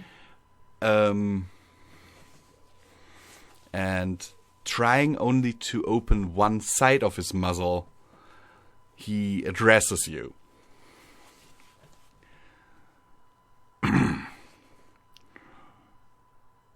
First Officer Claw here. Do you say you're here to help? Yes. He looks back at a few other injured wolves. 9 of them. Some of them missing limbs. As you can see, we're in a bad state here. Clearly. My men need immediate medical attention. Agreed. Let me in and close the door. We don't want Morphus finding us. He takes a step back. Quickly gets in and closes the door quickly. Among the wolves, you see that all of them are armed. Mm-hmm. Like having guns strapped to their belts, as well as claw protectors with additional steel claws. Mm-hmm. So you have found a security detail. Wait, didn't you say there were 15 in this area? No, in this area were 10. No, wait, there were 15 there, right. And now you have found 10 of them. Okay, gotcha. Midnight nods at all of them. Okay. I'm going to contact my ship and teleport you all to the medical bay. Okay?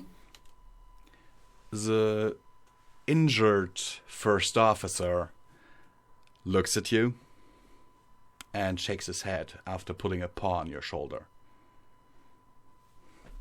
Get my men out of here. But I'll stay. I'll help you. Lupin is on her way.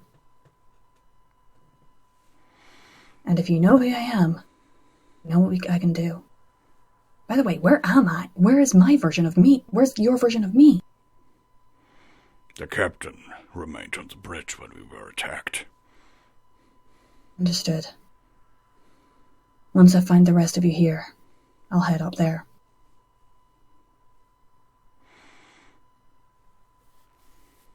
He looks over his shoulder at his men. There's still some fight left in me, ma'am. I'm pretty sure I could help you. Admittedly, I don't know this ship as good as I probably should. I only got Midnight recently. Like, today. And I know the ship inside out. Alright. But if I don't get mad at me if I teleport you back when things get too dangerous. Understood? He puts a paw on his chest and bows to you. Midnight simply nods and pulls out the communicator. Can I call it LSS Midnight? Is that... What? For some reason I want to say LSS Midnight. LSS? I don't know why. What is that supposed to stand for? I don't know. Lupine Starship Supreme? Yes, please. Come on, the ULE has actually a meaning. ULE? Okay. ULE Midnight to ULE Midnight. First Officer Claw speaking here. I'm teleporting some survivors over into the med bay. Teleport them to the airlocks. They will be received there. Alright, make sure they get all the Medicare they need. They're in pretty bad shape. Hopefully I'll be sending more soon. Understood, ma'am. Is Lupina gone through? Her Highness left about 15 minutes ago. Alright. Hopefully we'll intercept each other. It might be It might be good if you knew that Her Highness took Geralda with her. What is that? Are you telling me that you do not know what Geralda is? Yes, I'm telling you that. I'm not privy to all information. Tell me. Her Highness summoned her own special armor including Garanda, a set of claws for her armor. They are also called God Slayers. Let me guess. Designed deliberately to destroy the other 5. The other 4, Your Highness, but yes. Killing a being with that, they rend that being's soul, unable to be reborn. Understood. Thanks for the warning. Over and out.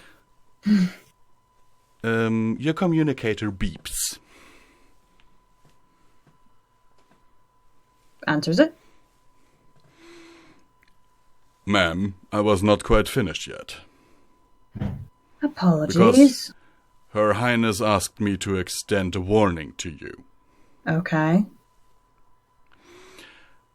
She told me that, should anything happen to her, you are to blow this ship up and run for it. She also told me that you should not look for her right now, because she is serious, whatever that means. I think I have some idea. Understood.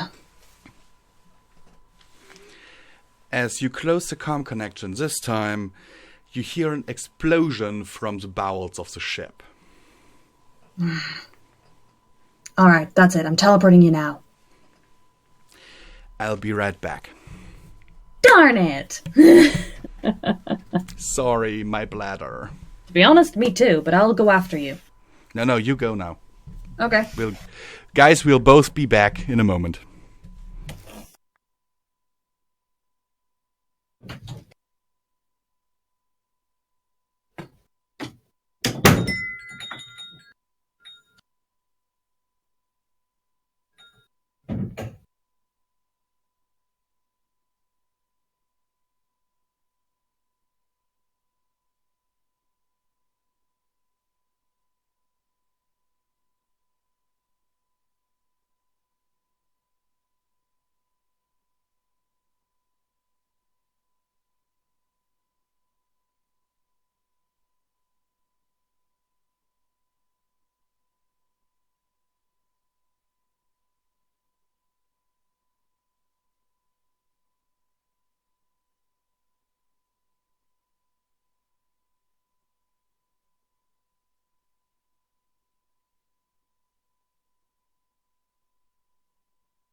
Alrighty.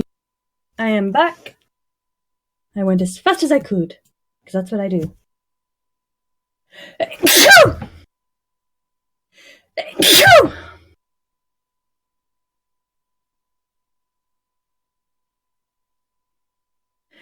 Achoo! I knew one was coming. Wait. Achoo!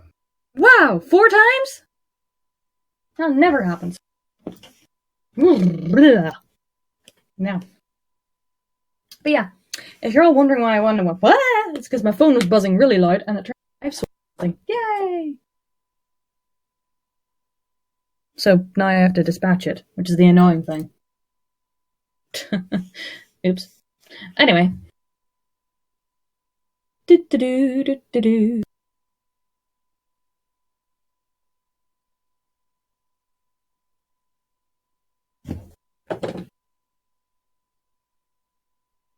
So, hope you're all enjoying. This is kind of like I feel like this is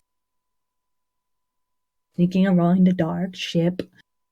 Kind of feels like, though it also kind of feels like the time in Star Trek where in Star Trek Voyager, where Chakotay has to sneak around the ship going from different points in time. So, like, one point he's in one place, another time he's in another.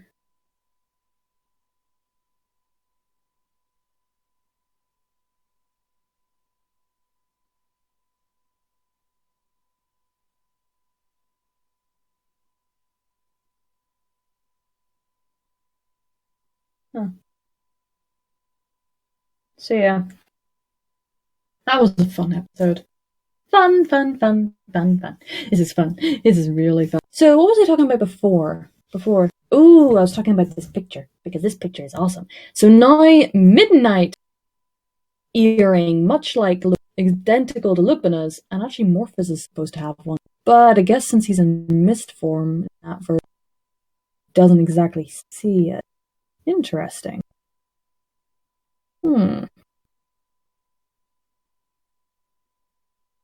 It's a very interesting thing.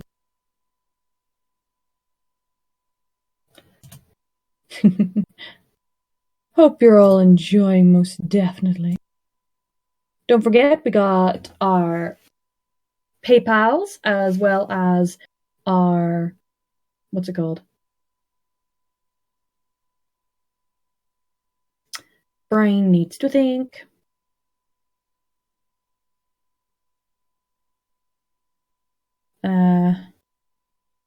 Teespring store, which I've mentioned before. And also, donations are going well. So thank you all so much. Yeah, I thank all of you. We are almost completely funded. And next Friday, I'm actually signing the contract on the apartment lease. Oh, yay! Then we can start decorating it and putting in the flooring and getting the furniture in there. Is it enough for flooring, by the way? I'll have to see. We shall see. I'll likely go for the cheapest flooring I can get. Hey, any flooring is better than no flooring. Yeah, they already said that before I move in, I have to put flooring in because the cork plates that I have in there right now are very soft. Soft flooring? Anyhow, you were teleporting people? Yep, wave my paw and teleport them all but Commander there to the other ship. To my ship. Commander Claw. Commander Claw, who's also my commander? Mm-hmm. Okay, interesting.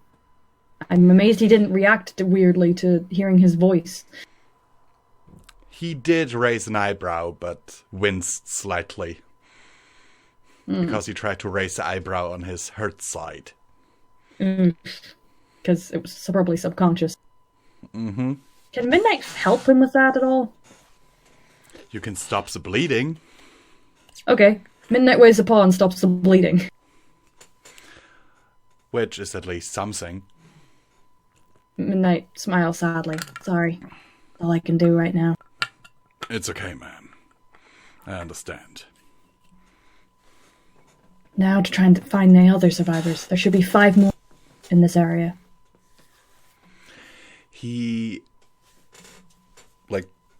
raises his left paw to look down at his underarm, on his lower arm, and taps a button on his uniform, bringing up a small hologram.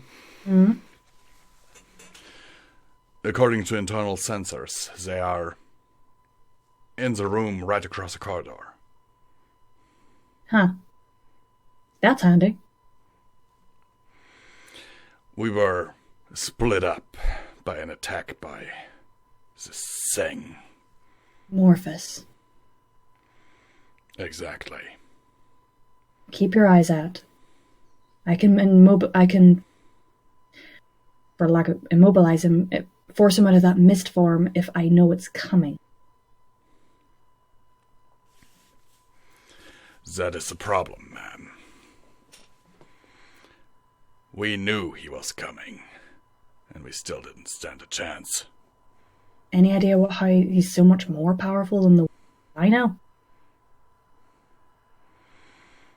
He looks down. Ma'am, I assume that our history went different than yours. And we do not have time for history lessons right now. Fair enough. He moves past you and opens the door with his paw print then opens the door on the other side using his little wrist computer. Keeps looking left and right. Trying to sense Morphus. He immediately closes the door again. Wait, before I can get in? He stays out as well, having quite a shocked expression on his face. Midnight looks at him. What? Ma'am, I think we should move on. Are they dead? When I opened this door, all I saw was dark mist. Moving, now. And despite him having lost a lot of blood, he turns to the left and starts running. Follows. He turns back to you, shouting over his shoulder, I'm heading to the bridge. Follow me. You took the words right out of my mouth. Follows. You hear a female voice coming through the speakers of the corridor. Mm. One that you have heard not too long ago, actually. Mm. And it says, "Well, well, well, and so we meet again." Midnight's eyes widen. Oh, Fur and Claw, no! Not you! Come on!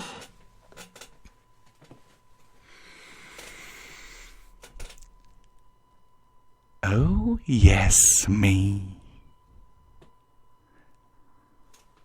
Peekaboo. Are you and Morphus working together? You get no answer. Midnight looks at shouts at what is his name? Claw? Mm-hmm. Claw, there's another me here. Evil me. He looks back over his shoulder at you. Do you think I don't know that? I didn't know that! Look, if it had just been Morphus, our Highness would have been able to deal with him. And he rounds a corner. What follows? Before you round the corner, you just hear a yelp and a crunching sound. Freezes as I look round. All you see as you look around the corner is a bit of his ass and one hind leg that is still twitching, laying on the ground. Damn it.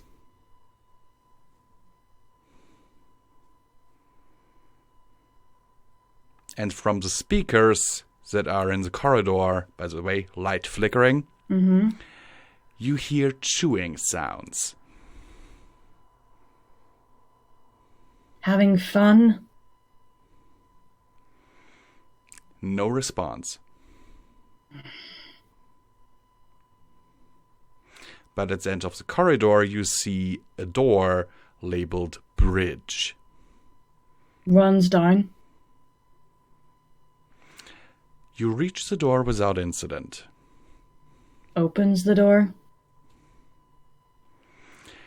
Inside, you see two wolves, heads lowered, ears back, teeth bared, growling at a black mist that is swirling from left to right. One of them is Knight, wearing a white uniform and missing her left ear.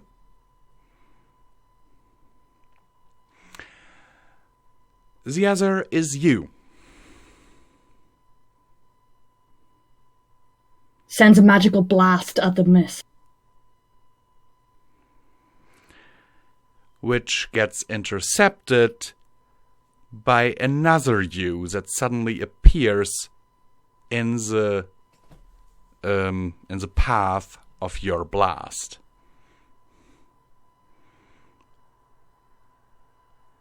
Evil Midnight? Mm-hmm.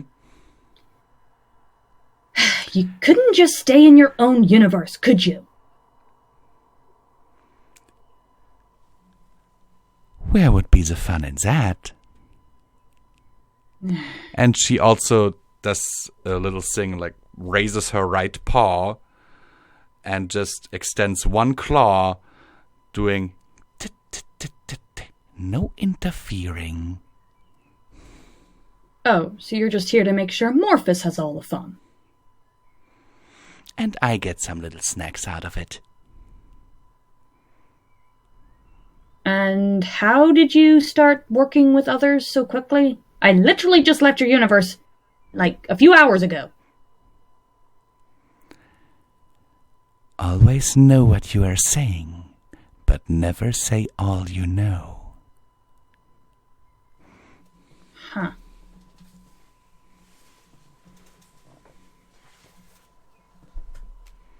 So this is why this place has been there have been survivors, because you've been playing with them? As you ask this question, Night is launching herself at Morphus. Midnight sees that and says, "Don't!"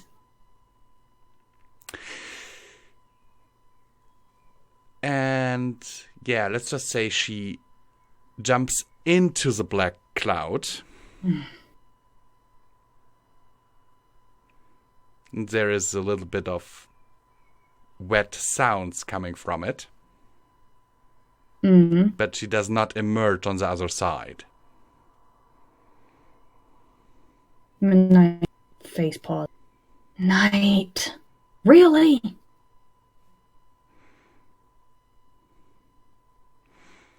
The other Midnight starts circling, not quite ignoring you and the evil Midnight. And to you it looks like she's trying to actually get to you.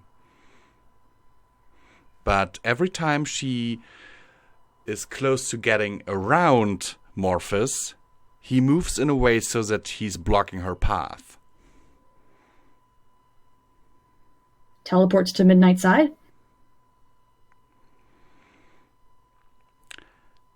The evil Midnight teleports in front of you, hitting you in the nose. Seriously? You can't keep this a fair fight, can you? I said no interfering. Oh, really? What are you doing? Interfering? I'm just having fun. Oh, and you don't like the challenge? What challenge? Yeah, I'm not sure what to do here. Think. Any? I'll throw you a bone here. The other Midnight bites into the tail of the evil Midnight because she's literally standing between you and her right now. And tosses her at Morphus. Nice. She teleports away before she hits the cloud, but materializing on the other side of the cloud, she looks quite put out. Midnight smirks, other Midnight. Nice one. And you hear and you hear an evil cackle from inside the cloud.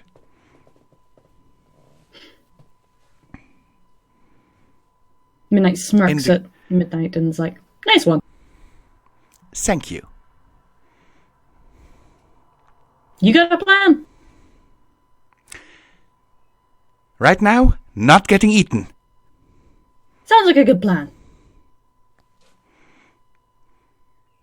She turns around to the cloud again and tries to stalk around it to get to the exit.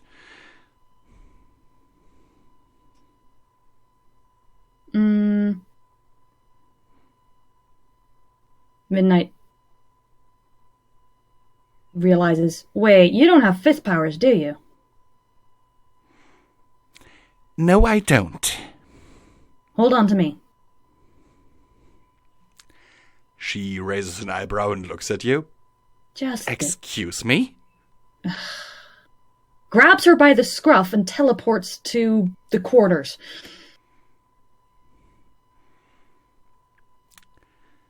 She snaps at you as she comes out of the teleport spell. Mm-hmm. And then dusts off her uniform.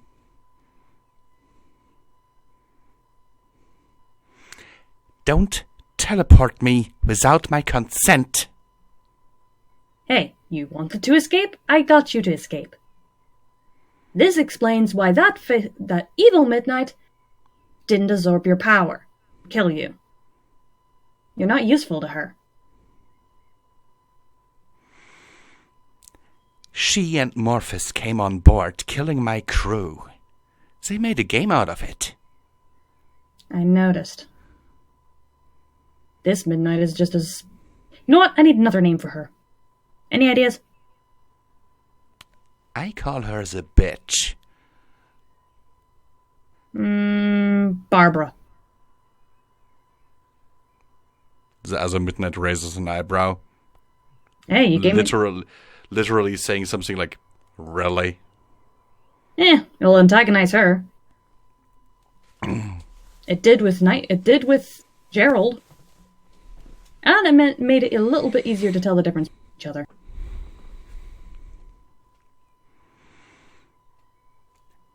Why? Do you want me to call you Snow? Do that and I will rip your head off. You're different than me. In that way.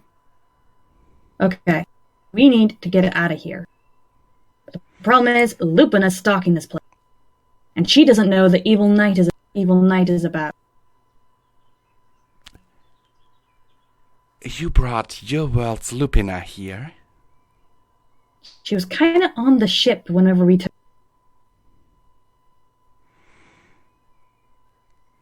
She brings up her own little wrist computer thingy. Mm-hmm. I've located her. Thing is, she's going in hunt mode. If we just teleport her beside her, she might kill us. That, my dear other self, is not a problem. Why? And she points to a hallway that is near the engine room on the little floor plan that she has as a hologram on her device. Mm-hmm. Can you teleport us there? Near the engine room? Yeah, I've been there, so I can. Then please do. Nods and teleports us there. And you two literally end up next to Lupina, who turns around, growling, her teeth bared, eyes wide, ears back, and ready to attack. It's us! It's us! I told you not to teleport. I told you we couldn't teleport right beside her. And the other Midnight extends one of her claws, and as Lupina charges, hits her right between her eyes. with that one claw, making Lupina drop like a sack of potatoes. Looks wide-eyed between Snow and Lupina. How did you do that? Lupina has one weak spot. One and one alone. In every universe. How did you know that? Because our world's Lupina told me. Yeah.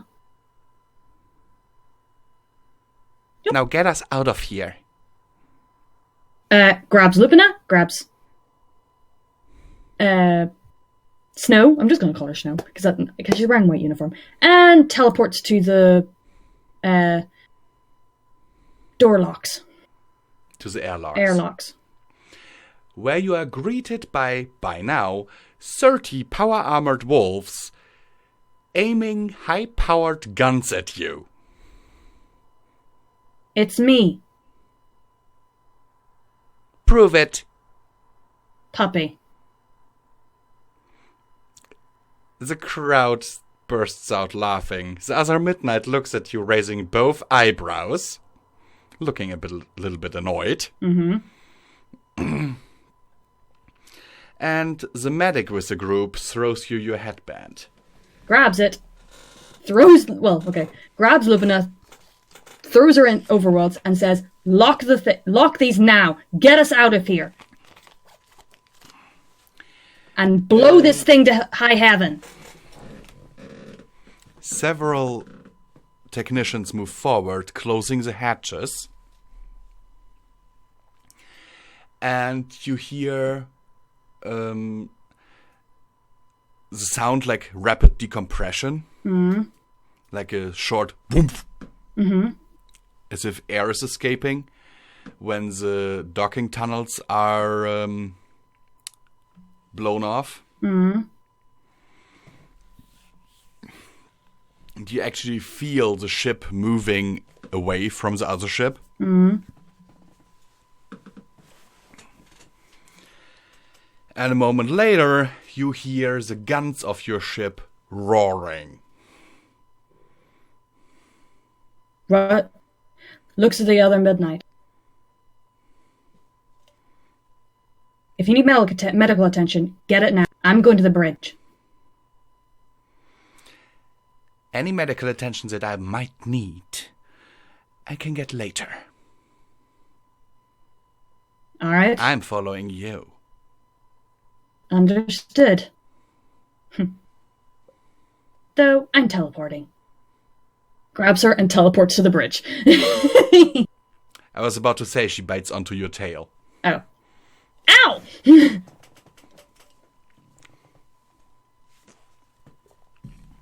What? You could have just wrapped a paw around me. Where would be the fun in that? Let go of my tail. And she spits out your tail. Are we at the bridge now, or? Yes, you are. And the other Midnight looks at you and is like, you do realize that you should wash your fur more often? Shush. Get us out of here and blow up that ship. I know it's already been doing it, but get us out of here. That's the most important thing. Your science officer looks at you, and the navigator. Navigator tells you, resuming course to the main battle. Good. And the science officer tells you, it'll be close, ma'am. The antimatter reaction chamber on this other ship is going critical.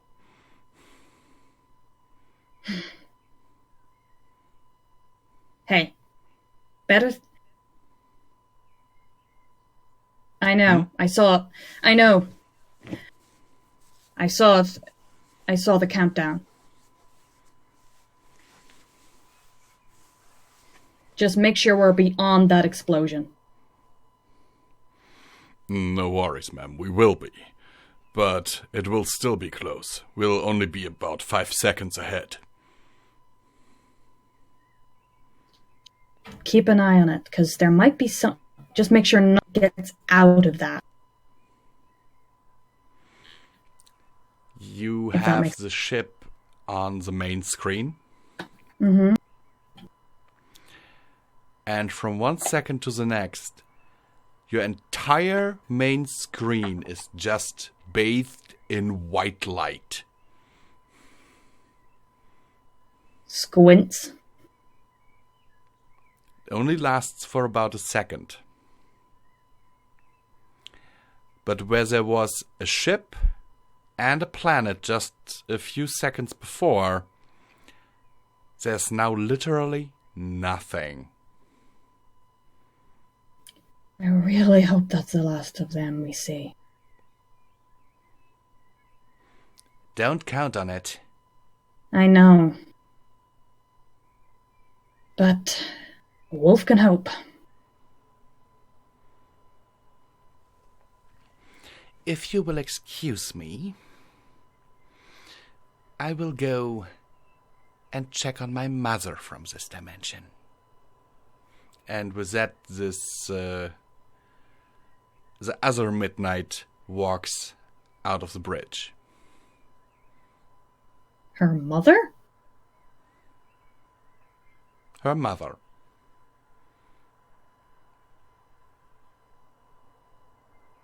Is very confused. Lupina. Oh. Midnight looks at her first officer. Let me know when we're at the battle. When we're about to join the battle. Understood? Aye, ma'am. ETA, 1 hour, 30 minutes. Nods. Walks out following the Midnight. The other Midnight. So, you're good? Depends on what you mean with good.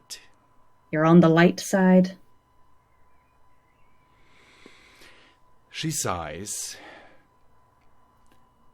The Council of Light, as these assholes on their high horses call themselves, has refused our joining. Why? You just saw our fifths. Morphus? Mm-hmm. Morphus is your fifth? Morphus managed to defeat our fifths. But I thought one of the five cannot hold power. That was something specific to the fifth. The fifth could only hold the other's power. If Lupina or Morphus could once he had changed into the physical form of the fifths. After that, it became his. I didn't even know that was possible. Neither did we. Noted. Usually we are able to keep him at bay. But now that my mother is dead, it might be a bit of a problem. And especially when he has this fifth helping as well. You mean the bitch? Yeah. I have no idea where she came from or why. I do. All I know is... She stops and raises an eyebrow at you. Elaborate. She's from a dimension where she destroyed everything. She opened portals to Lupina's castle, knowing that Lupina would send their midnight through, as they did with me. I was only just able to escape, thanks to that world's script. Sadly, it cost him his life.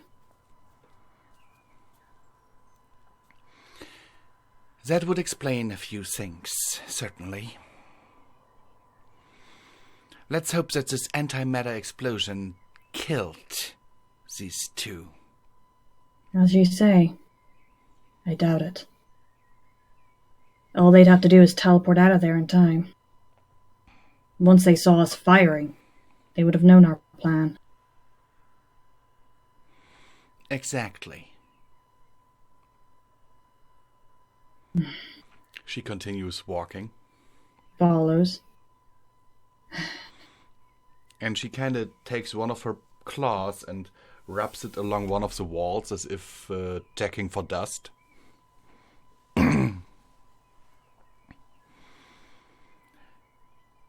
Fresh out of the production line, I suppose. Yeah. As you can probably... She chuckles, but moves on. What are you chuckling about? My ship was at least... Well, she was 5 years old by now.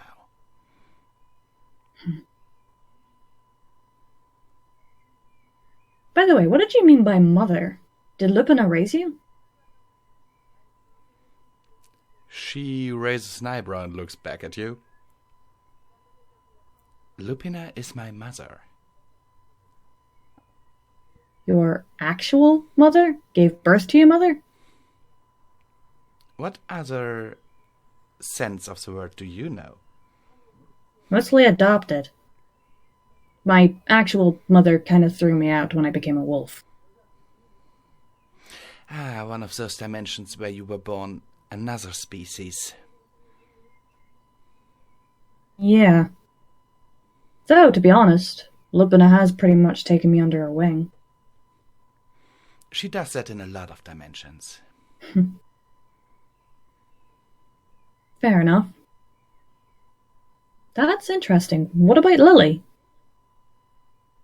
She looks at you quizzically. This is a world where Lily doesn't... Your world is where Lily didn't exist. Interesting. And what about Night? Night was my evil side. Same here. My mother thought it prudent to expel her from my being when I was about 5 years old. Interesting. That's Now not how... that she is killed, we will have to see. Yeah. Though I'm pretty sure that your Lupina can actually revive her.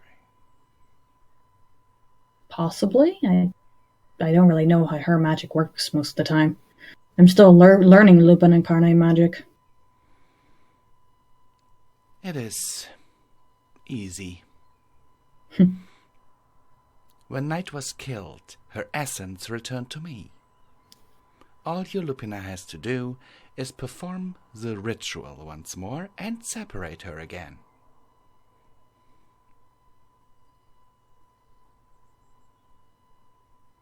I wonder what will happen when our Night becomes a real Lupin.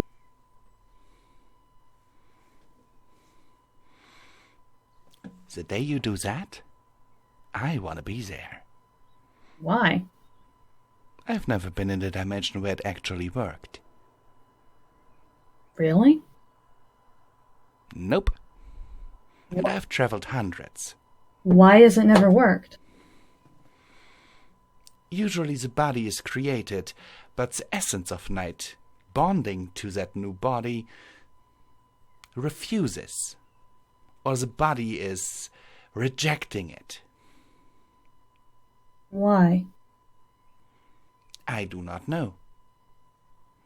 Maybe you need Elysium's help. That might be the case. Good to know. We'll make sure to pass that along. Anyhow, thank you for saving my life. Hey. Wolves are a pack. We gotta stick together. And besides, I am not letting anyone die if I can help it. And still, I want to repay you. And she grabs into her uniform and takes out a small crystal, like a crystal disc. What's that? This, Midnight, is a collection of all of our scientific data from our database. Why? What? From seeing your ship, it is clear to me that you have only recently acquired the ability for space travel. Technically, we stole that from another dimension, yes. In my dimension, the Lupine Arcane have been doing it for centuries. So would we, probably, if Lupina hadn't been trapped in a book.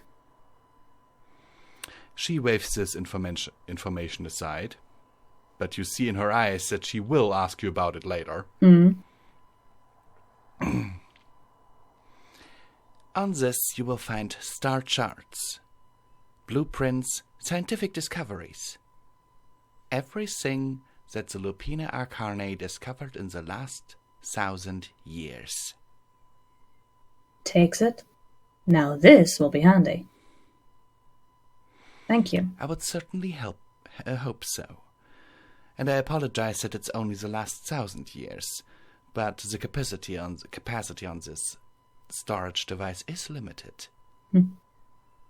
Easily done. So, question.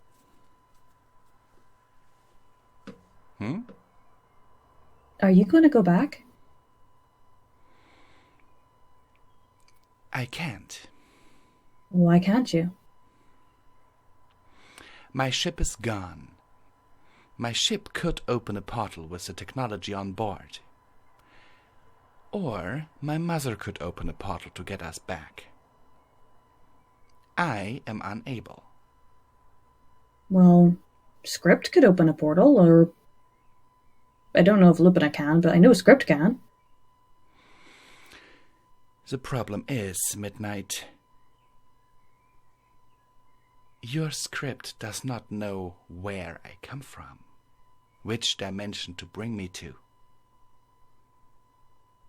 Don't you know? She raises an eyebrow. Do I look like I know? Point. Do you want to get back? She looks to the side, kind of avoiding your gaze. Where I come from, the Council of Light has refused help, because one of their joining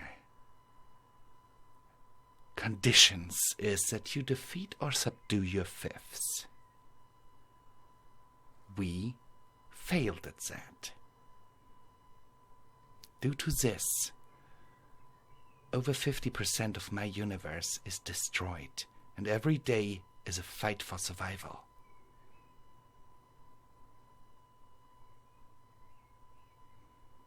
To be honest with you, I don't know if I want to get back.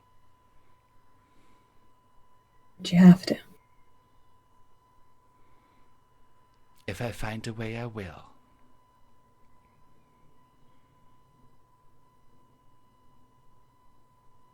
Then I'll make sure we try and look at least. In the meantime,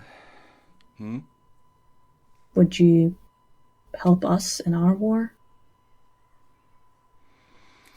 She kind of pulls up the sleeves of her uniform. I assume it couldn't hurt.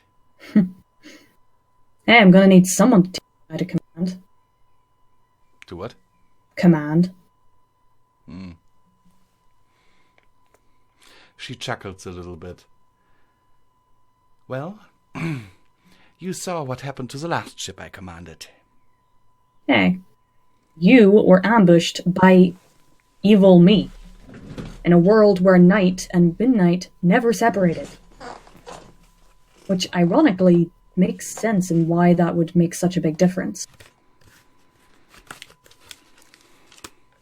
True. So, I don't know. I'm still learning to be a real Lupin incarnate. Every help I get is the best. And I think I could learn a lot from myself. She chuckles. That you certainly could. First, wait to the medical bay. And she turns right. Follows. Yeah, I really need to learn. If it's really gonna be mine. I still feel weird commanding people. You'll get used to it. So far, every midnight I met has become used to it. Seems like only in a crisis when I'm certain of what to do I can be commanded.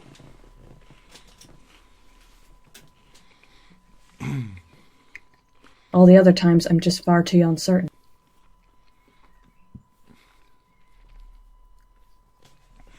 Then, you should be put in crises more. Midnight sort of looks at her. Yeah, I'm kind of noticing that is the best way, because I was able to act pretty well in this situation, even though I did panic at some points. Not nearly as not nearly as much as I used to.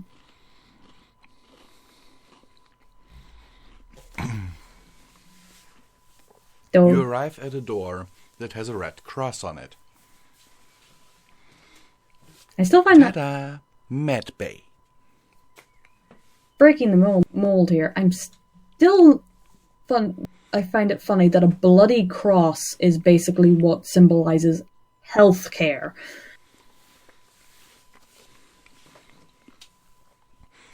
You will understand it once you get to some other dimensions. Fair enough.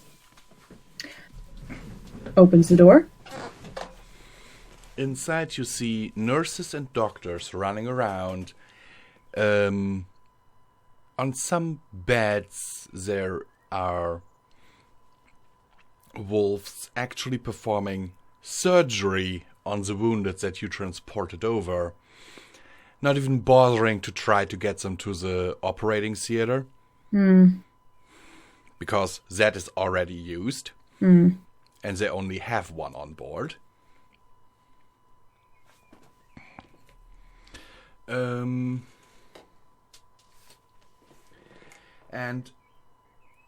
at the far end of the room is the biggest bed they have, which they have actually put together out of 4 beds. And on it rests Lupina. While you see some of the wolves there being artificially oxygenated, the only machine attached to Lupina is a heart monitor. Walks over to her. So, She's still sleeping. So, question. How did that attack work? Like, what does it actually do?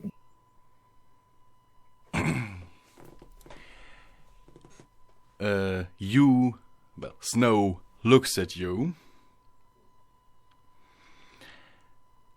Look, you know that every being basically has a weak point, right? Well, I knew they had weaknesses. I didn't really think of a weak point. Lupina, in every universe that I have visited so far, has one specific weak spot. And that is a very, very tiny spot under her fur, between her eyes. What's my weakness? Weak spot? Because that could be useful against other midnight. This midnight extends one claw again and tips a space behind your left ear, making your feet buckle under your torso. There! That. I'm guessing that's your weak spot too? She raises an eyebrow. Wouldn't you want to know?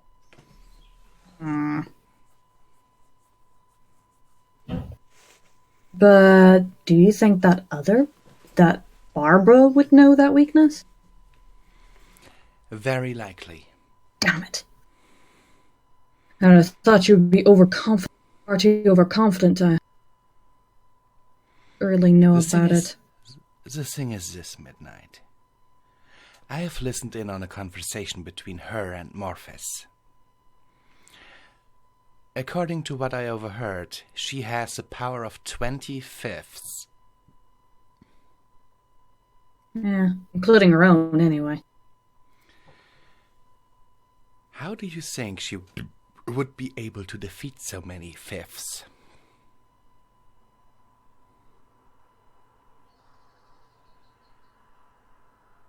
She didn't try that trick on me, though.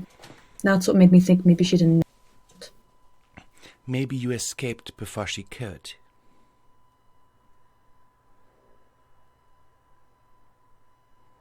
Midnight sometimes suddenly realizes, wait, how did you get to this dimension? If you're from another dimension, how did you get here when you aren't part of the main fight? We are very well part of the main fight. But you're not on... The council just refuses our joining. So you help the light fight other... But you... Basically, yes. We do fight against the darkness, but we do not receive any help in return. Why help? In hopes that one day we will receive help. I will be honest with you. Even when my ship came to this dimension, it was already in a bad state.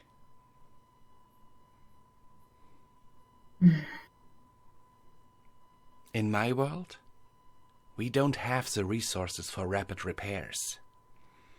The reason why my ship was the only one sent over here.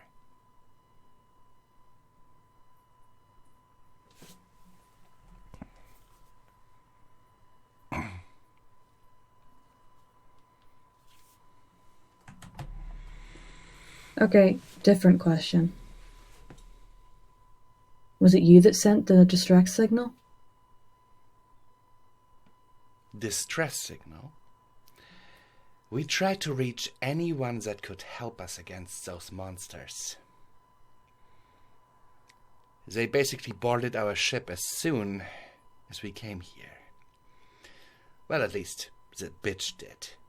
Morphus had hid in one of the cargo holds, and we didn't notice it until we were already through the dimensional threshold. So wait, she was already here? I assume so. That's not good. Damn it, I should stop going to other dimensions. All I attract is trouble. She puts a paw on your shoulder. If you had never gone to other dimensions, you would have never heard about this war. I didn't hear it from other dimensions. And you would have never seen that there are dimensions where things went wrong. In other words, this attack that is currently happening on your dimension would have hit you off guard. And not only that, but the Council of Light that is currently trying to defend your world wouldn't have bothered.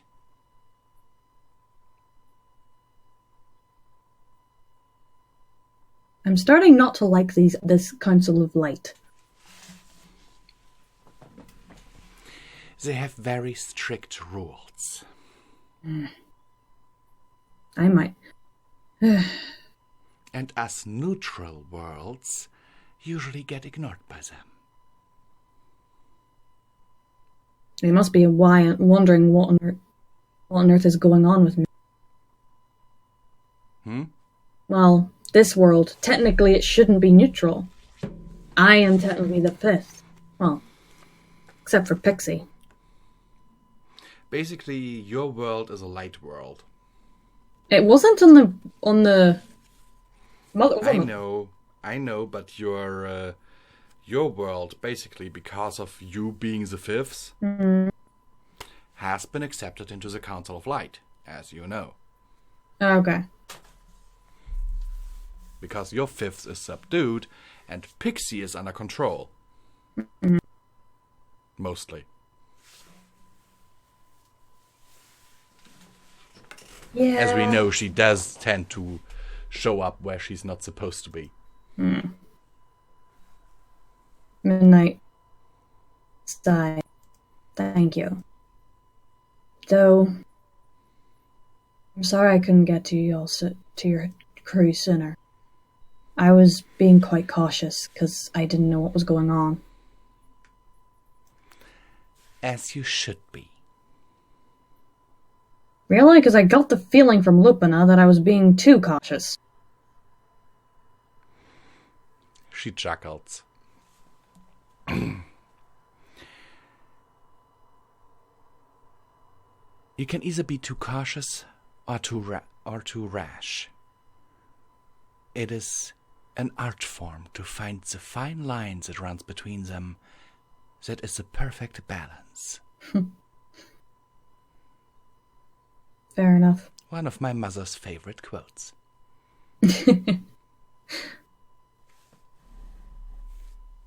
Midnight touches the earring on her ear. Do you want this back? From what I understand, you are this world's fifth. Yeah. This earring will be much more use to you than it is to me. True. For once, Even if I were to force him into a physical form, would not be able to kill Morphus.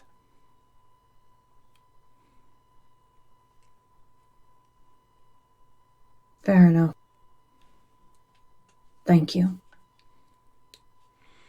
She bows and then moves over to Lupina's bed and kind of bites her left hind leg gently. Midnight frowns. What are you doing? Waking her up. And Lupina, yawns and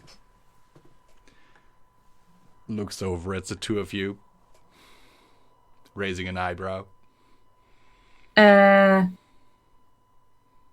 She's the one that knocked you out.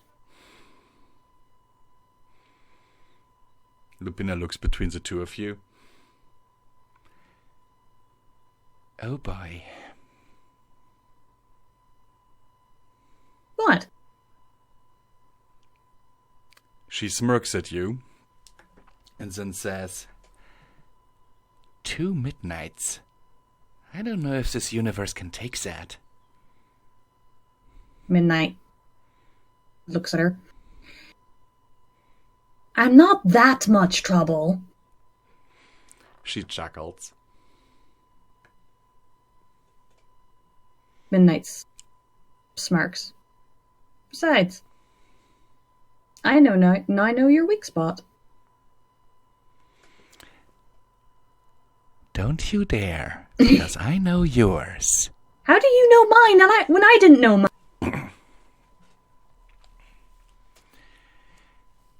If you ever learn how to properly use your lupine magic, you can see weak spots. Oh.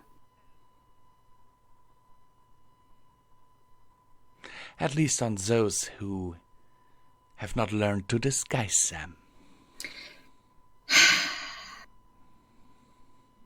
Noted. Snow, can you stop biting her leg? She already did. Oh, good. Well, so that there's no confusion, she's Snow now. And Snow growls at you at that. What? Do you want people to know the difference? And she rolls her eyes. Lupina yawns again and just looks at the two of you. Mind to give me the details later? Yeah. Sure. I'll put it bluntly. Evil Midnight, Morphus, got out of there, shit blew up. And Lupina just grabs your muzzle,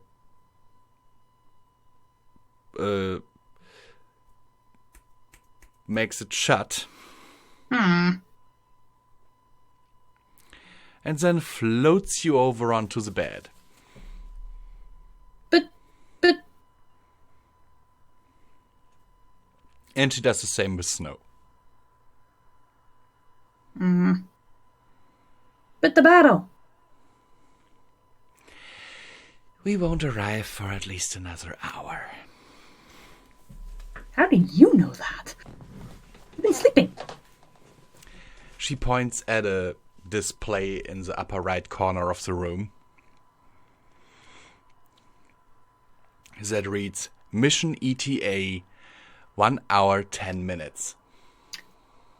Okay then.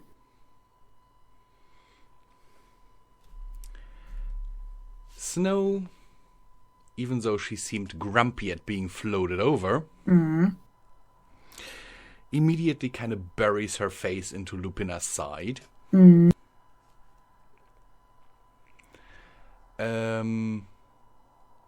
Lupina pulls both of you close with her paws before resting her head on the pillow again. Midnight looks between Snow and Lupina, and then sighs. Or closing her own eyes and trying to at least guess. Yeah, because that is what you need right now. You have seen a lot of gruesome stuff today. Mm-hmm. And Lupina realizes that, and that is why she is offering you a little bit of respite. Yeah. Though she'll also need a shower. That you might get. Depends. Anyhow, I think this is a good place to end it. Agreed. How did you like it? I enjoyed that. As I said earlier, the guy, it sort of felt like a horror movie or something. Like sneaking through these corridors, dark corridors, not knowing what was going on. Big mist monster. Does that make sense? Mm-hmm. But it wasn't scary either, so I really liked it. I liked it a lot. And you were like at the beginning of this, oh no, I'm doomed. Pretty much. But now Midnight has an earring that's going to be able to force Morphus into a form. Mm-hmm. Ooh, admittedly she might She might overuse that a bit. Come on. What? If Morphus is being annoying, she can now just blast him with magic. And be like, stop being annoying. I can so see that coming. Yep. Poor Morphus. Yeah. Maybe I should give him the ability to take that earring off. No! Because if you do that for him, then you have to do that for everyone else. And true. So, no, please. You just want to mess with Morphus. I want just a little bit. The person that basically caused the... He's the reason that she's a wolf. He's the reason why she had to hunt. So that caused her to go after the jackalope. That caused her to meet Script, and that caused the whole entire thing. Well, what can I say, love? Aren't you glad he turned you into a wolf? Admittedly, yes. But... Isn't it weird to meet a Midnight that was born a wolf? Yeah, that is weird. Did you like how Midnight did actually start barking orders?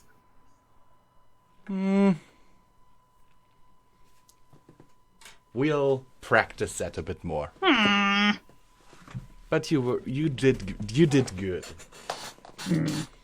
Wait, what actually is the Lupine and Carnise on the ship thinking that Midnight used the word puppy as a code word?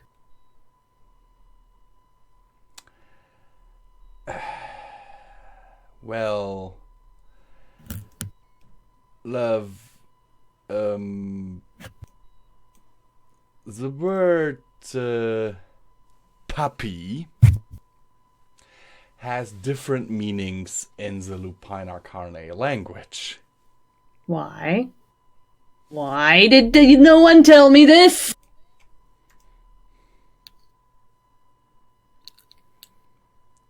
One of them is kid. In which case, like, many of them thought of you as a pup, basically. Another, however, would be professional. A professional. Okay.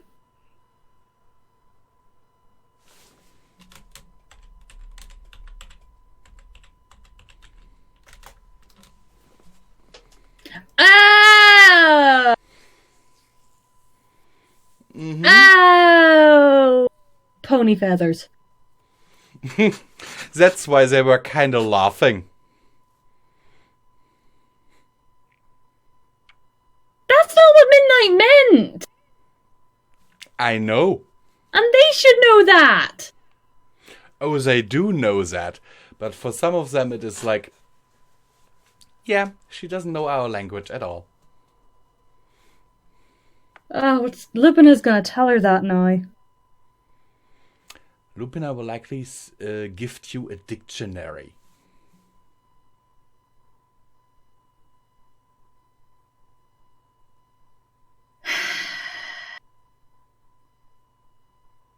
You know they'll be able to read that, right? No, they won't be. Why? Quality is way too bad on the stream.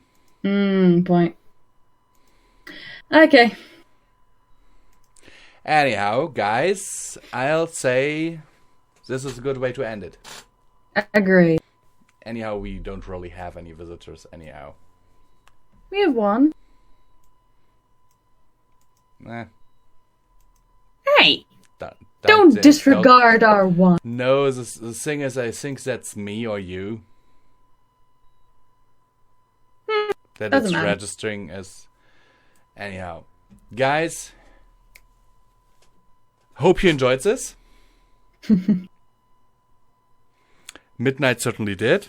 That I did. She learned a few things in this RP. And gained a valuable magical item. And a very valuable ally. I hope. Well, yourself. Yeah, but still. Very valuable. I trust myself. Do you trust the other Midnight? For the most part, yes. I mean the evil Midnight. Oh, evil Midnight? Hell no. Barbara? Never. I was about to say. Anyway. See you all next time, and keep watching that moon. Ow!